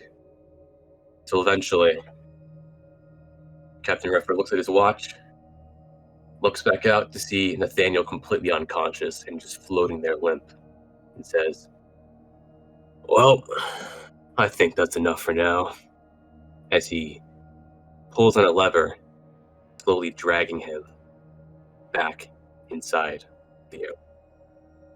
As he lays on the floor, Captain Redford once again closes the airlock. The door shuts, and air returns to Nathaniel. Captain Redford opens up this door and walks in as Harvey follows. I'm gonna make a note that while this part's happening, I'm like getting a bit of first aid ready. I'm just gonna note that. Oh, absolutely. Piet's gonna subtly shift to make sure that that's covered up from the captain's view. Yeah, hell yeah.